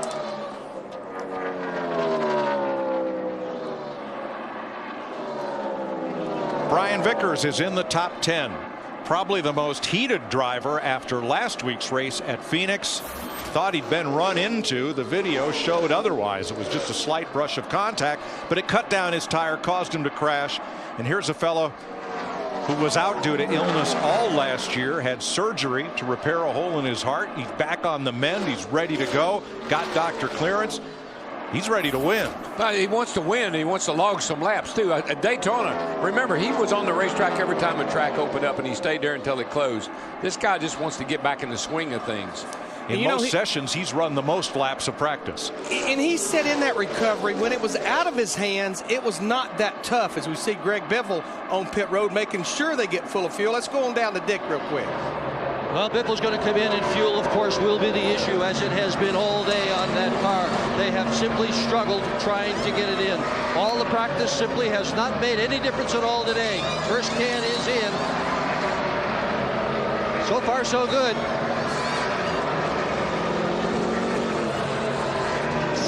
There you go. He got it in. That is just a long, long stop for Greg Biffle, 17.3 seconds. Biffle is one of 2 contenders who have fallen off the lead lap. The other was pole sitter Matt Kenseth, who also had the fastest laps in final practice. And they are both teammates of our race leader. Trouble down here. Jeff Gordon in the wall. Turn 4. Hard crash. Turn 4. He just, I think he blew a right front tire. It looked like it just. Yeah, man. Thought it's going to be harder than that. He come down now, too. That is the 3rd or 4th driver to have a hard hit into the wall after perhaps cutting down a right front tire. And he said something that drivers have said to me over and over again. These safer barriers, when we hit them, it just doesn't feel that bad. I cannot get over that every time something like that happens. Well, if his car could talk, wouldn't be singing the same tune. No, it'll be saying ouchie. See him coming into the screen right there. Cars just go straight. That gumming, it's right in the middle of the corner. Hard lick. But Daryl, Mike pointed it out. It's about the 3rd or 4th right front tire that we have failed here. The right front tire at these speeds here, they never get a rest. Yeah, and if you have any kind of camber issue, a little too much camber in that right front, it's riding on the edge, you're going to have some failures. And most of the failures have been just before we were going to make green flag pit stops. Yep. Tough break for your Pizza Hut fan favorite, the driver you wanted to keep track of today. As Jeff Gordon from winner He'll join Kyle Busch in the garage area, along with David Gilliland, Regan Smith, J.J. Yaley, Michael McDowell, Joe Nemechek, Landon Castle. The car is out of the race. A bit of a pattern if you think about Trevor Bayne at Phoenix. Came off that big win at Daytona, had a lot of trouble, wrecked at Phoenix. Come in here with Jeff Gordon winning over Phoenix, wrecked today. Hang on, 67 laps to go. Tony Stewart is your leader. Carl Edwards currently running fourth. We haven't had the big wreck today, but there have been a lot of tire problems, a lot of pit problems, and time for an AT&T race break to bring you up to date with what's going on. The Busch brothers, the story of their hometown. They came in 1-2 in points, and Kurt Busch having some problems here, but he has worked his way back into contention. On lap 108, Kyle Busch, after having a tire problem early, blows an engine and is done for the day. Greg Biffle, one of the Fords that started up front, had fuel problems. Mileage may vary. That was the issue. Tony Stewart in the pits penalized for the air hose staying intact. That brought him way down. And then Jeff Gordon, trying to win back-to-back, running 10th, blows a tire, and Jeff Gordon done for the day. But Tony Stewart has reworked his way back to the front of the pack. Well, what they've done, just like last week, Darian Grubb elects to go with just 2 tires on the right side, gets his guy back up front. But Chris, we're waiting to see right now. It may be Vegas. He may be willing to take a gamble here, but it may come back to haunt him. Take a look at the current standings for the fastest pit crew and how the fans have voted so far. AT&T customers, you can find the standings as the checkered flag drops by texting your crew choice and replying OK. AT&T, the nation's fastest mobile broadband network. Let's check in with Chris Devona, who is with Jeff Gordon. Yeah, thanks, Chris. We know Vegas is a town of gambling. We've seen a lot of right front issues today, maybe right before these green flag stops are happening. Was there anything you could have done to know that was going to happen? No, there's no sign whatsoever. We need to free the car up. You know, we've been trying all day long to get it freed up. Nothing we're doing seems to be helping. It just seems like we keep getting tighter and tighter as the day went on. Day started out pretty good for the DuPont Chevrolet. You know, we were up towards the front and better than I thought we were going to be based on yesterday's practice. So I was proud of Alan and the guys. But we started, losing the handling on it there those last couple runs, and that put us back where we were. And no sign, just drove in turn 3 and hit the wall. I'm glad I had a safer barrier to hit and a safe race car. Gordon's had hard hits here at Vegas before. Mike? Thanks, Krista. 5 drivers took the free pass. Biffle, Blaney, Robbie Gordon, Lally, and Mears each got a lap back, did not make a pit stop. Well, this 2-tire thing, we'll see how this works out. Remember last year, Jeff Gordon led the most laps, but after taking just 2 tires with 30 laps to go, finished 3rd. Listen, we're in Las Vegas, man. You got to roll the dice. You got to gamble a little bit. I like it. Ready for the restart, green flag. Tony Stewart, Montoya, Edwards, Truex, and Earnhardt. Think about Tony Stewart. I mean, Larry was running 14th. So, what has he got to lose? Worst he can do is end up 14th. Well, and we've seen a driver that's leading this thing and doesn't have to deal with any traffic. Definitely can run faster than a driver stuck back in traffic. The long run, I think, might end up burning Tony Stewart. I think he's not planning on having a long run. I think this is to get his track position back. He's probably hoping for a real quick caution here. The most aggressive driver on these restarts has been Brian Vickers. For the 2nd time in the last 2 restarts, he's gone down to the inside, down to the apron to run him 3 wide and pick up positions. Vickers is up to 8th. There's his silver car on the inside of Joey Logano. When you got a good car, you feel comfortable doing those kind of things. It's not that bad if you're in a very good car. And look at Denny Hamlin. What a rebound for that team, which changed engines after yesterday's practice and started this race last. Yeah, Denny Hamlin's team's been chipping away all day long. And look at the 3 wide with his teammate Joey Logano in the 20 on the outside. Out of bounds, there is no out of bounds. You can dip below the line there on the apron. I'd suggest you just stay off the grass. Other than that, have at it. Dale Jr. and Carl Edwards for 4th place. He's been nibbling away. I'm telling you, that winless streaks, this could be the year to end a bunch of them. And that 88 car is looking really good. Last time Jr. was the highest finishing Hendrick car last September at New Hampshire. He was 4th overall. His 4th season with Hendrick Motorsports and only has 1 win at Michigan back in 2008.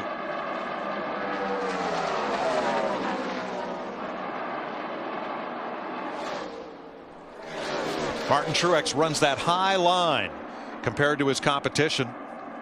Holds on to third, but Junior's right there. Tony Stewart driving away, and here's Junior working over the back bumper of Truex. Yeah, one thing I noticed about the 88 car, he has been glued to that white line. He has been right around the bottom of the racetrack really since the race started, and it's really working for him. Some guys make it work high. He's got it working low.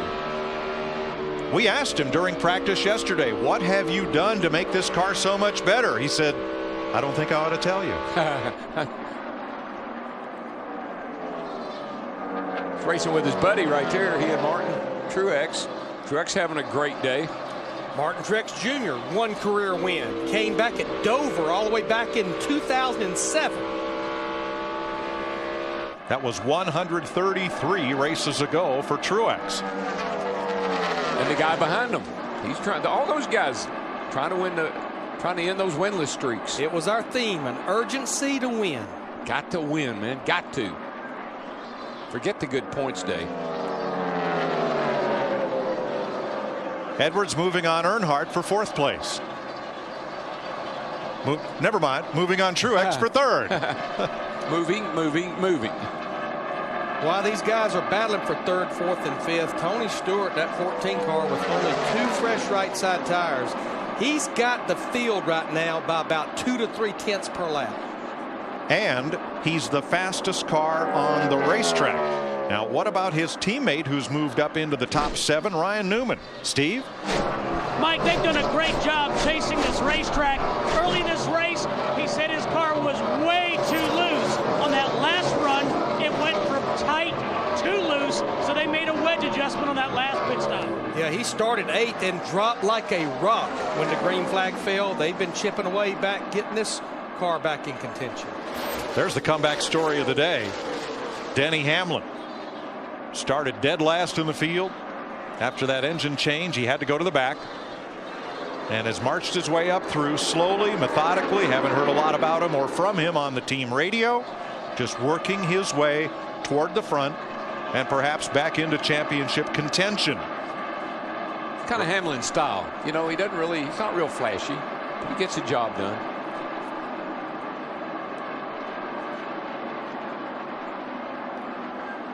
There is Tony Stewart, lonely man, and this blue car, Juan Pablo Montoya, the Colombian, is in second place. Matt. Searching his first NASCAR Cup win on an oval. 3 times he's finished second. Now he was concerned whether they would have to stop again for fuel. He asked Brian Patty, one of the best poker players on top of the pit box, do we have to stop? Brian responded, yes, you are P2 on the restart. He goes, no, do we have to stop for fuel? Am I short? He says, yes, between 5 and 10 laps. So right now they know they're going to have to stop again for a splash of fuel. He says it's going to have to be a very quick stop because they only need a few seconds. Right now they just feel like they have to bide their time and they'll be able to reel in Stewart, who's on much older tires.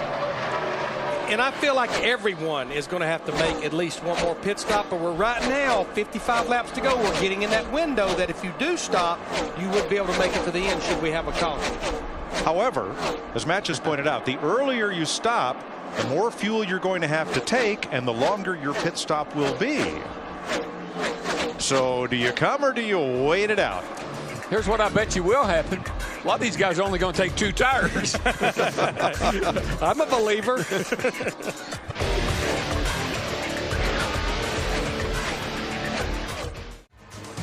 49 laps to go. Tony Stewart leading by 2.6 seconds as you watch from our aerial coverage brought to you by Kobalt Tools. Montoya in second, Truex in third, Edwards and Earnhardt. Matt Kenseth trying to get back to the front. Trevor Bayne trying to have a great finish. Watch the 17 and 21 here. Well, Trevor passed Matt Kenseth off turn 4 down here, and he passed him pretty clean, but right there Matt gave him a little nudge.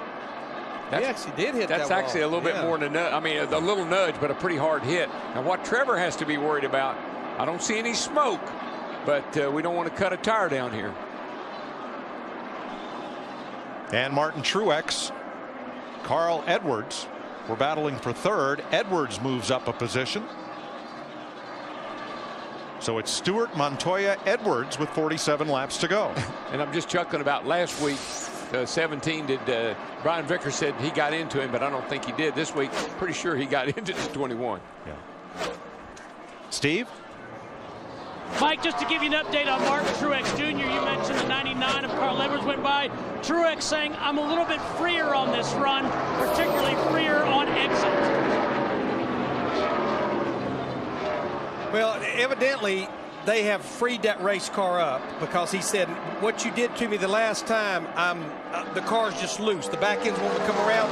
But mainly when I put the throttle down to transition onto the straightaway, that's where the back ends really want to come around. That's where you have to be really careful as a driver and not oversell what's wrong with your car, because you make a big adjustment and they go way overboard.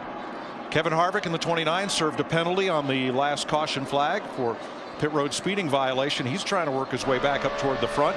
David Rudiman, the 00. And we're riding with Mark Martin. Yesterday's race winner has been today's invisible man. Yeah, yesterday he was happy to finish second, I think he told me this morning, but went in the third turn and he said, lo and behold, the guy in front of me, Brad Keselowski, lost a tire and I won the race. Up to 7th place. Here comes Hamlin.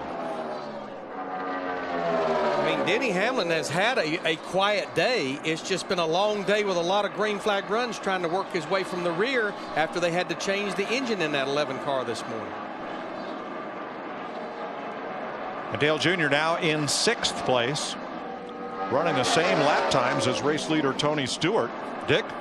Well, the chassis is just going away on Earnhardt's car. He had said before the last round of pit stops, Mike, that the car in general has been better right after they put tires on it. And as the run gets further and further along in comparison to the other cars, he's not as good. And that's what's happened now. We're roughly halfway through this run. We've got 43 laps to go. By my calculations, somewhere around anywhere from 10 to 15, 16 laps to go, we're going to see guys hit pit road, maybe just for fuel only.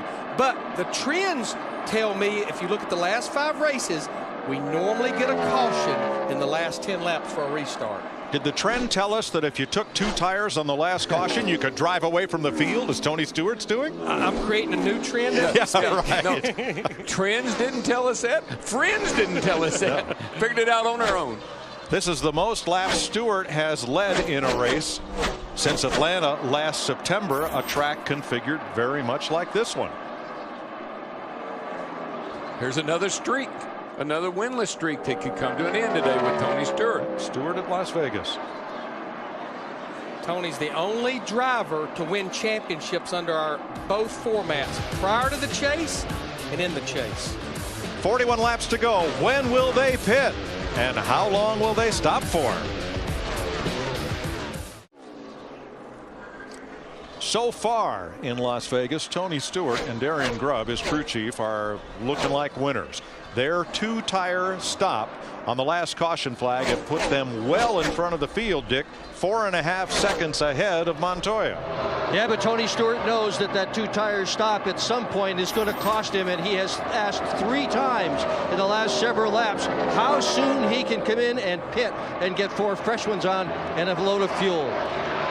I just think he's in a box now. I don't think you can put 4 tires on that race car because he's been the poster child for 2 tires working. So regardless of what happens, green or yellow, I think he's got the left side tires he's going to have to finish this race on. You know what else I think? Ran pretty good on 2. Let's try none.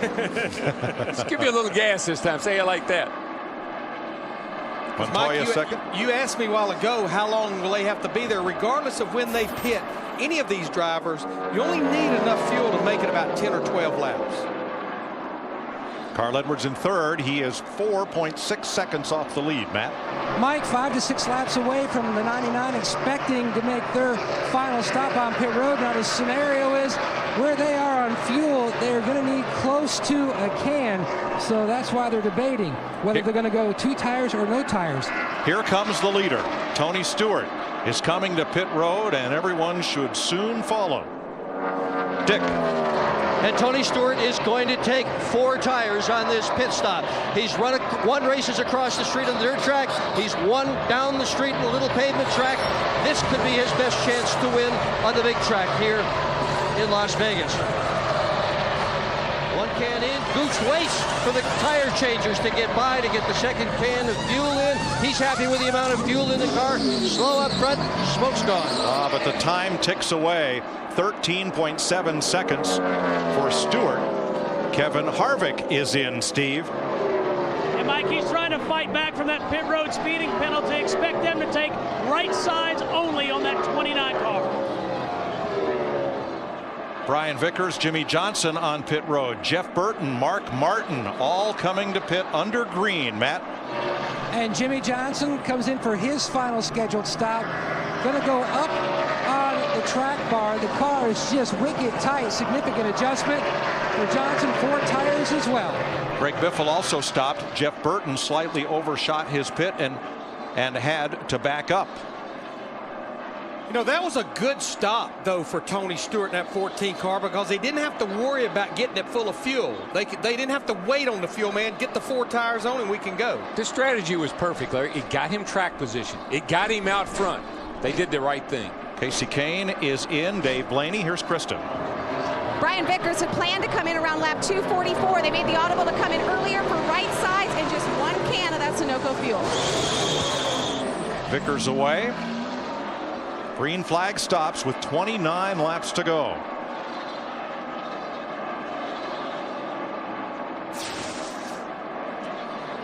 And this was the stop on Greg Biffle just moments ago. Here comes the second fuel can. And a little, no, second can of gas. That's bad news. If they got the entire first can in there, you know, it's going to be questionable. I didn't see any air bubbles in the vent hose, Larry, so we're not sure. Montoya is the leader. Dick? A.J. Allmendinger in right now, Mike. A lot of people thought this was his chance to win for the first time, but that chassis has not been at all good all day. Junior will be next on pit road. None of the top 15 at this point in the race have made this final pit stop. 28 laps to go. How long will they stretch it as Dale Earnhardt Jr. heads for pit road?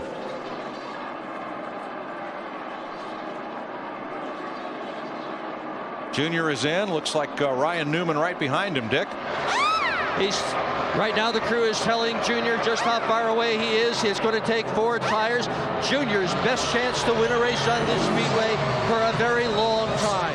Car comes to the attention of his crew. It is just amazing what they did to this car. It was so slow in practice, but in the race, he's flying. Steve. Ryan Newman in the 39 car, just right sides for Ryan Newman. Rights only. Matt? 99 of Carl Edwards. They wanted him to pit last time by. They told him to keep an eye on his fuel pressure gauge. They're going to go off Bob Osborne's call. Right side tires, 1 can of fuel. Krista. You can feel the energy in the pit of Marcus Ambrose as Todd Parrott gives him directions. He said, pit close to the wall, not too close. We're only coming in for rights. Steve. 4 tires for Martin Truex Jr. in the 56. Pat Tryson instructing him, do not wait on me. Do not wait on the gas. Matt. And Juan Pablo Montoya is in for his final stop. 1 can of fuel, right side tires. They're going to go on the jack, and he's away. Joey Logano, Paul Menard, and Trevor Bayne have also made pit stops. That leaves the top 5 on the racetrack. Kurt Busch, Clint Bowyer, David Rudiman, Matt Kenseth, and David Reagan. Also Bobby Labonte have not stopped in this sequence. The good news for Tony Stewart in the 14 car, it's cycled through enough. He's at least back on the lead lap. Trouble for Joey Logano, tire violation and a penalty. Jeff. Mike, what I like about it, and Darrell pointed it out, great pit strategy right now by Darian Grubb on that last call. They built that 3.5-4 second lead, and he was able to now force these guys, the 99 and the 42, to put 2 on to try to keep up with them. So now it's going to be really interesting to see how it plays out, Dick. Kurt Busch has just taken 2 tires on that number 22 car. Steve. Matt Kenseth then, he's just going to take right side tires, rights only for Kenseth. Bobby Labonte has made his pit stop. Clint Bowyer is now in, so is David Reagan. Joey Logano's coming in to serve that penalty.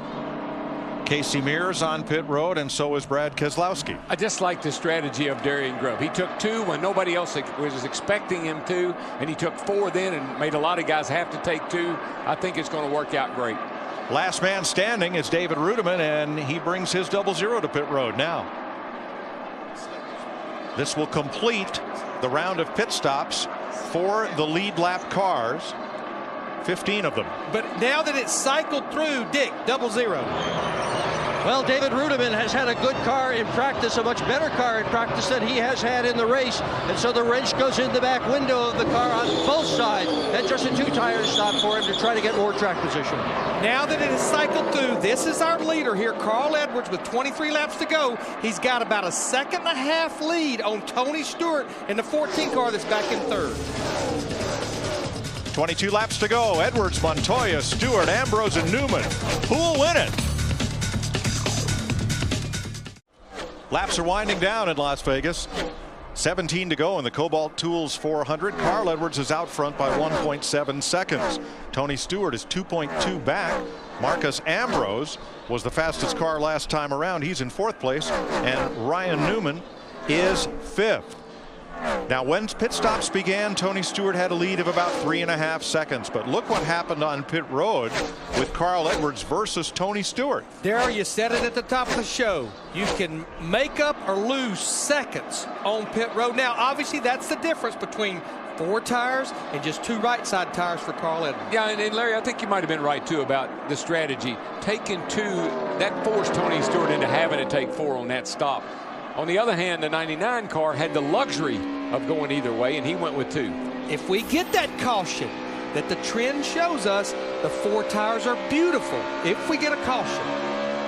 Well, Tony Stewart catching Carl Edwards may depend on whether he can pass Juan Pablo Montoya, who's in 2nd place. Come on. There. Yes. His name's Montoya. He's had a great race. He's running 1.7 seconds off the lead in that blue 42. And he's pulling away from Tony Stewart right now by about a 1/10 a lap. Yeah, he's stepped it up a notch. Montoya has. Carl is actually opening up the lead a little bit, so this may be the way it's going to shake out here unless something happens.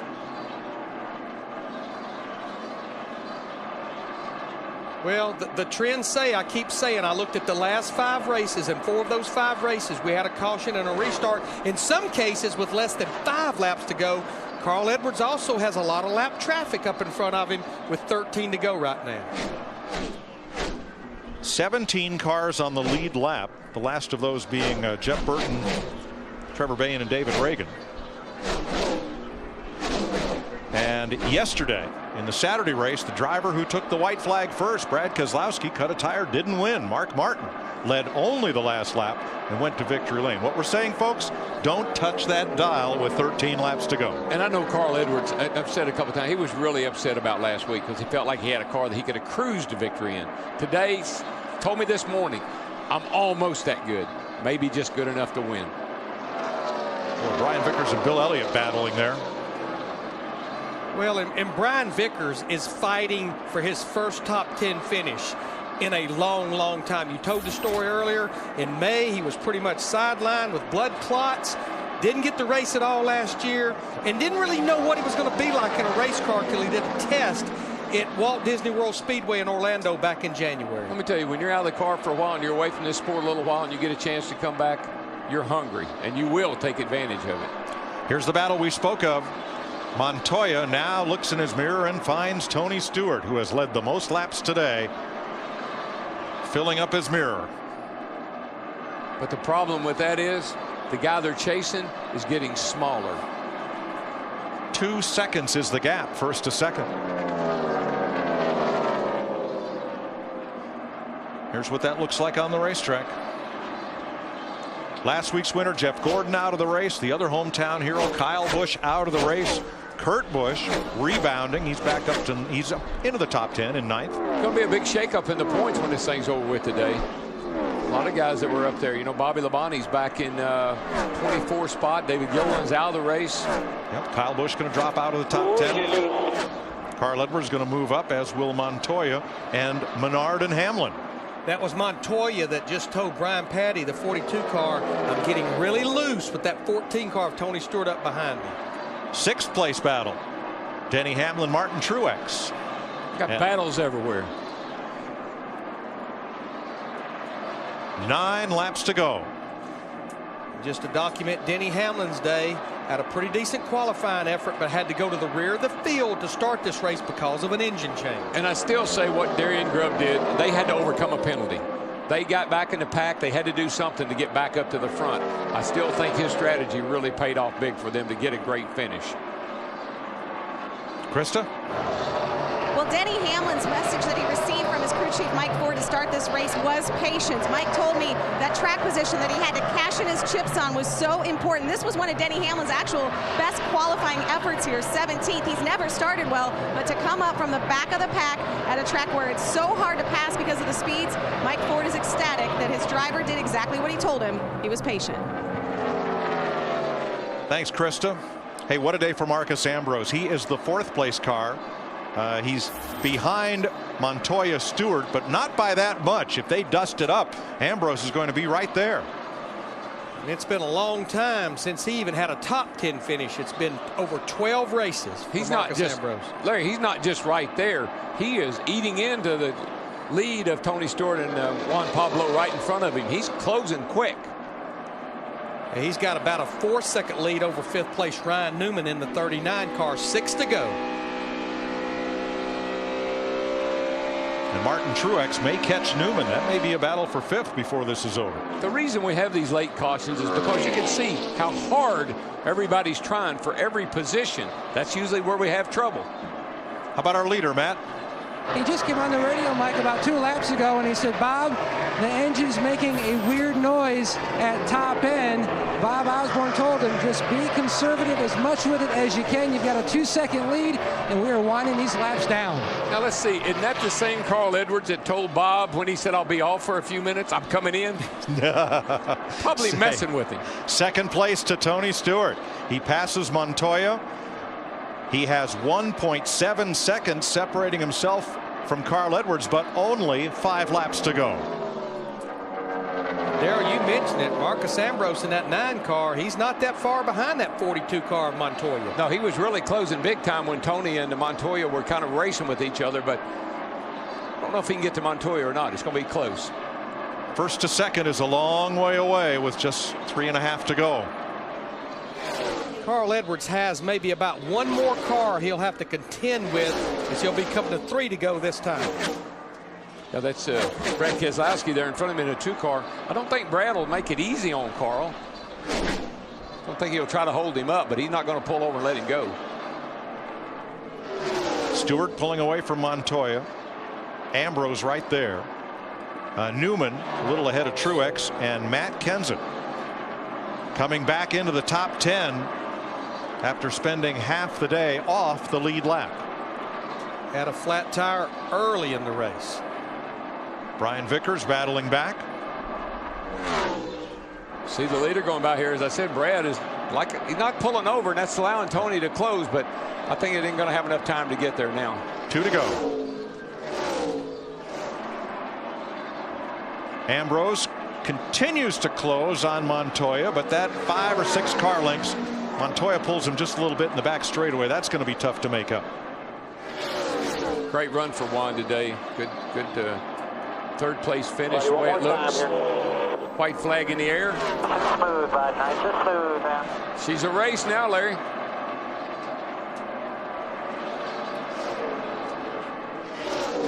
Stewart, after that good strategy call, can get only so close to Carl Edwards.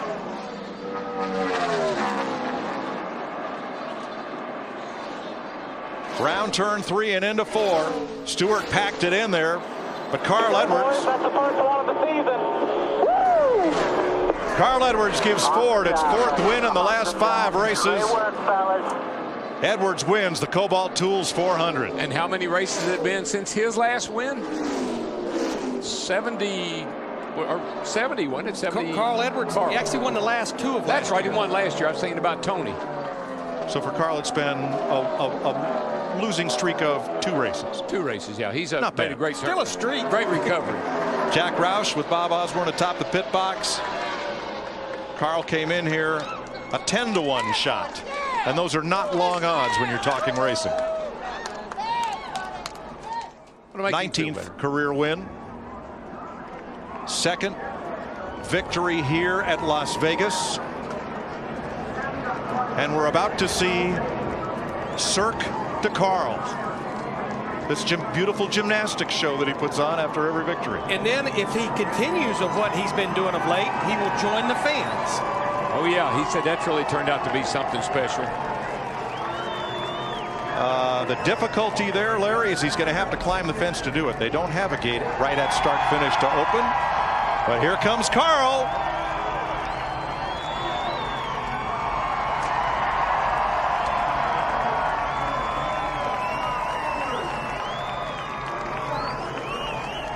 Here he comes. He's going to climb that fence. Going to get that flag. All right, he's going to get the flag. Is he going to get through there somehow, Larry? He wants to. Just not a hole to go through. We talked at the top of the show about all the mile-and-a-half tracks in this series and how you've got to be good on them if you're going to contend for the championship. This is Edwards' 10th victory on a 1.5-mile super speedway.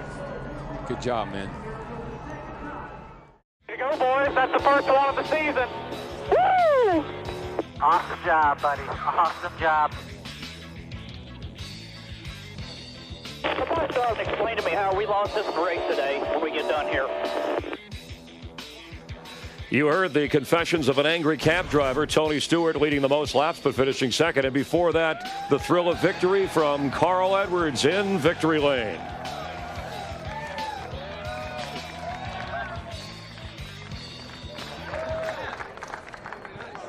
Well, Carl, it's been quite a week for you. You talked about flying with the Thunderbirds, jumping off the stratosphere, and you top it off with a win. What was the key to winning today?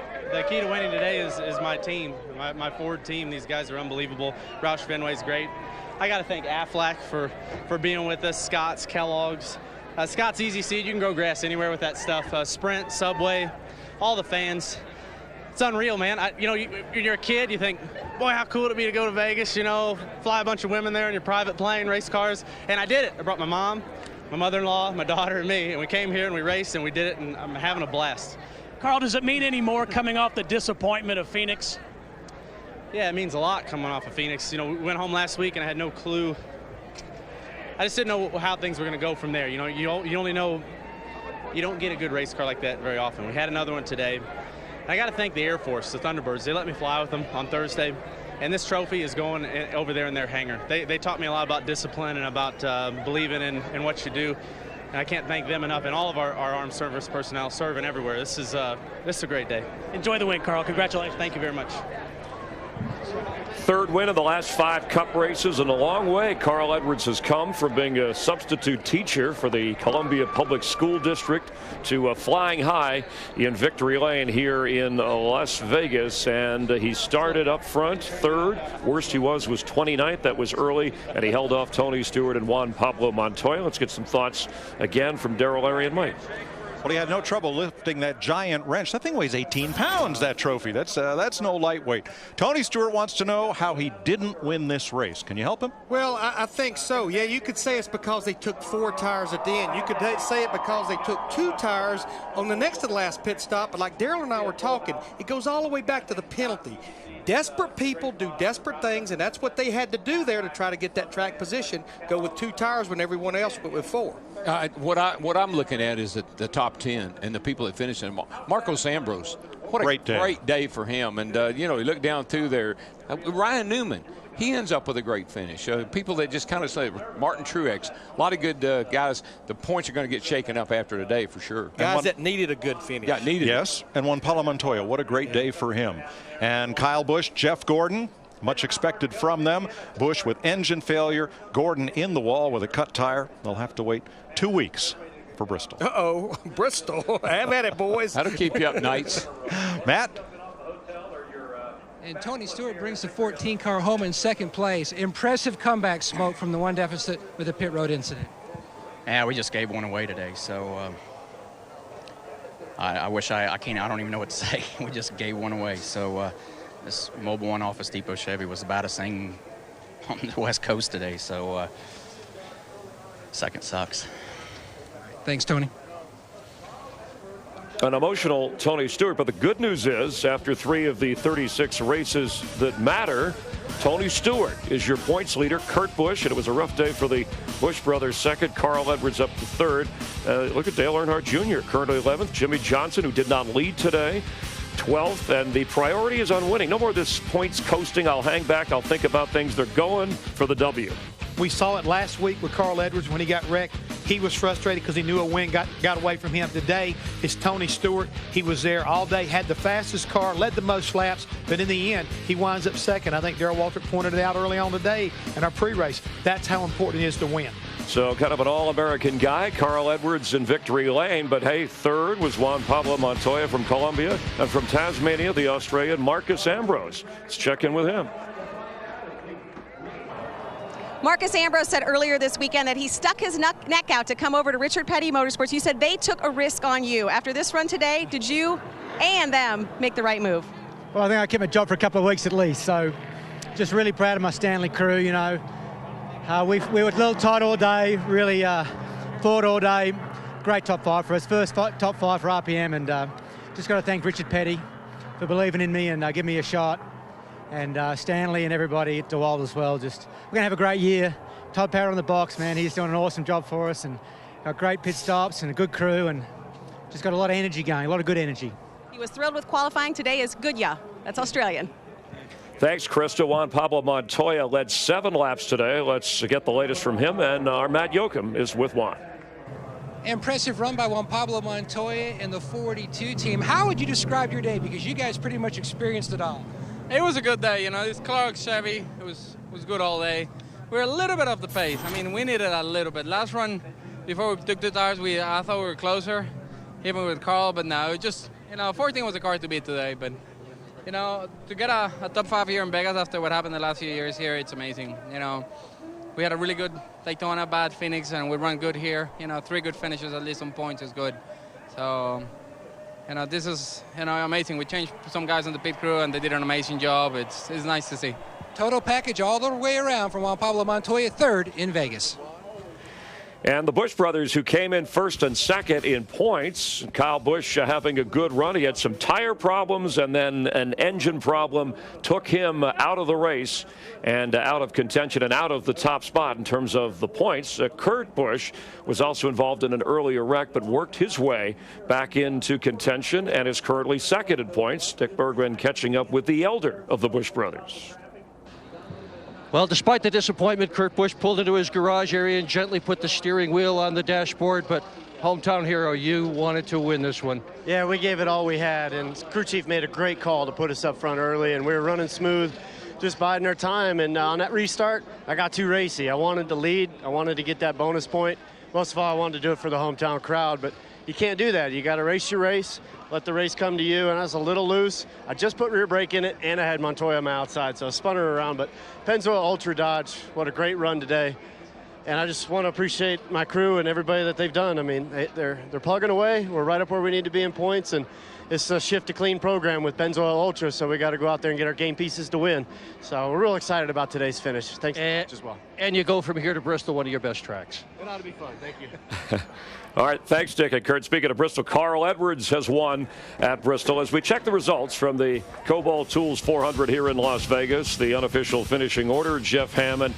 You know, Jimmy Johnson has reiterated, hey, if I'm going to lose this championship, this hold I have on things, Carl Edwards is the guy. He's fast. He's a capable driver. He works well with a crew chief and Bob Osborne. Yeah, they never panicked today, even though there was a lot of strategy going on pit road. And then like Tony Stewart said, I want to figure out how I lost this race. Well, we know how Carl Edwards won it, making the right call as far as concerned. How about Trevor Bank finally bounces back, gets him a top 20 after winning Daytona. So a lot of these guys are looking for kind of like a bounce-back day. Jeff Burton found a little bit of redemption, but a lot of other guys, including Greg Biffle, well, they fell further behind after a poor finish today at Las Vegas. Overall, 14 leaders and 21 lead changes. Tony Stewart, 163 laps led. You felt his frustration. Carl Edwards winds up winning, leading 69 laps, but the most important at the end. Tonight on Fox, Animation Domination springs forward with all new episodes of The Simpsons, followed by Bob's Burgers, Family Guy, Mike Henry, the voice of Cleveland, on The Cleveland Show.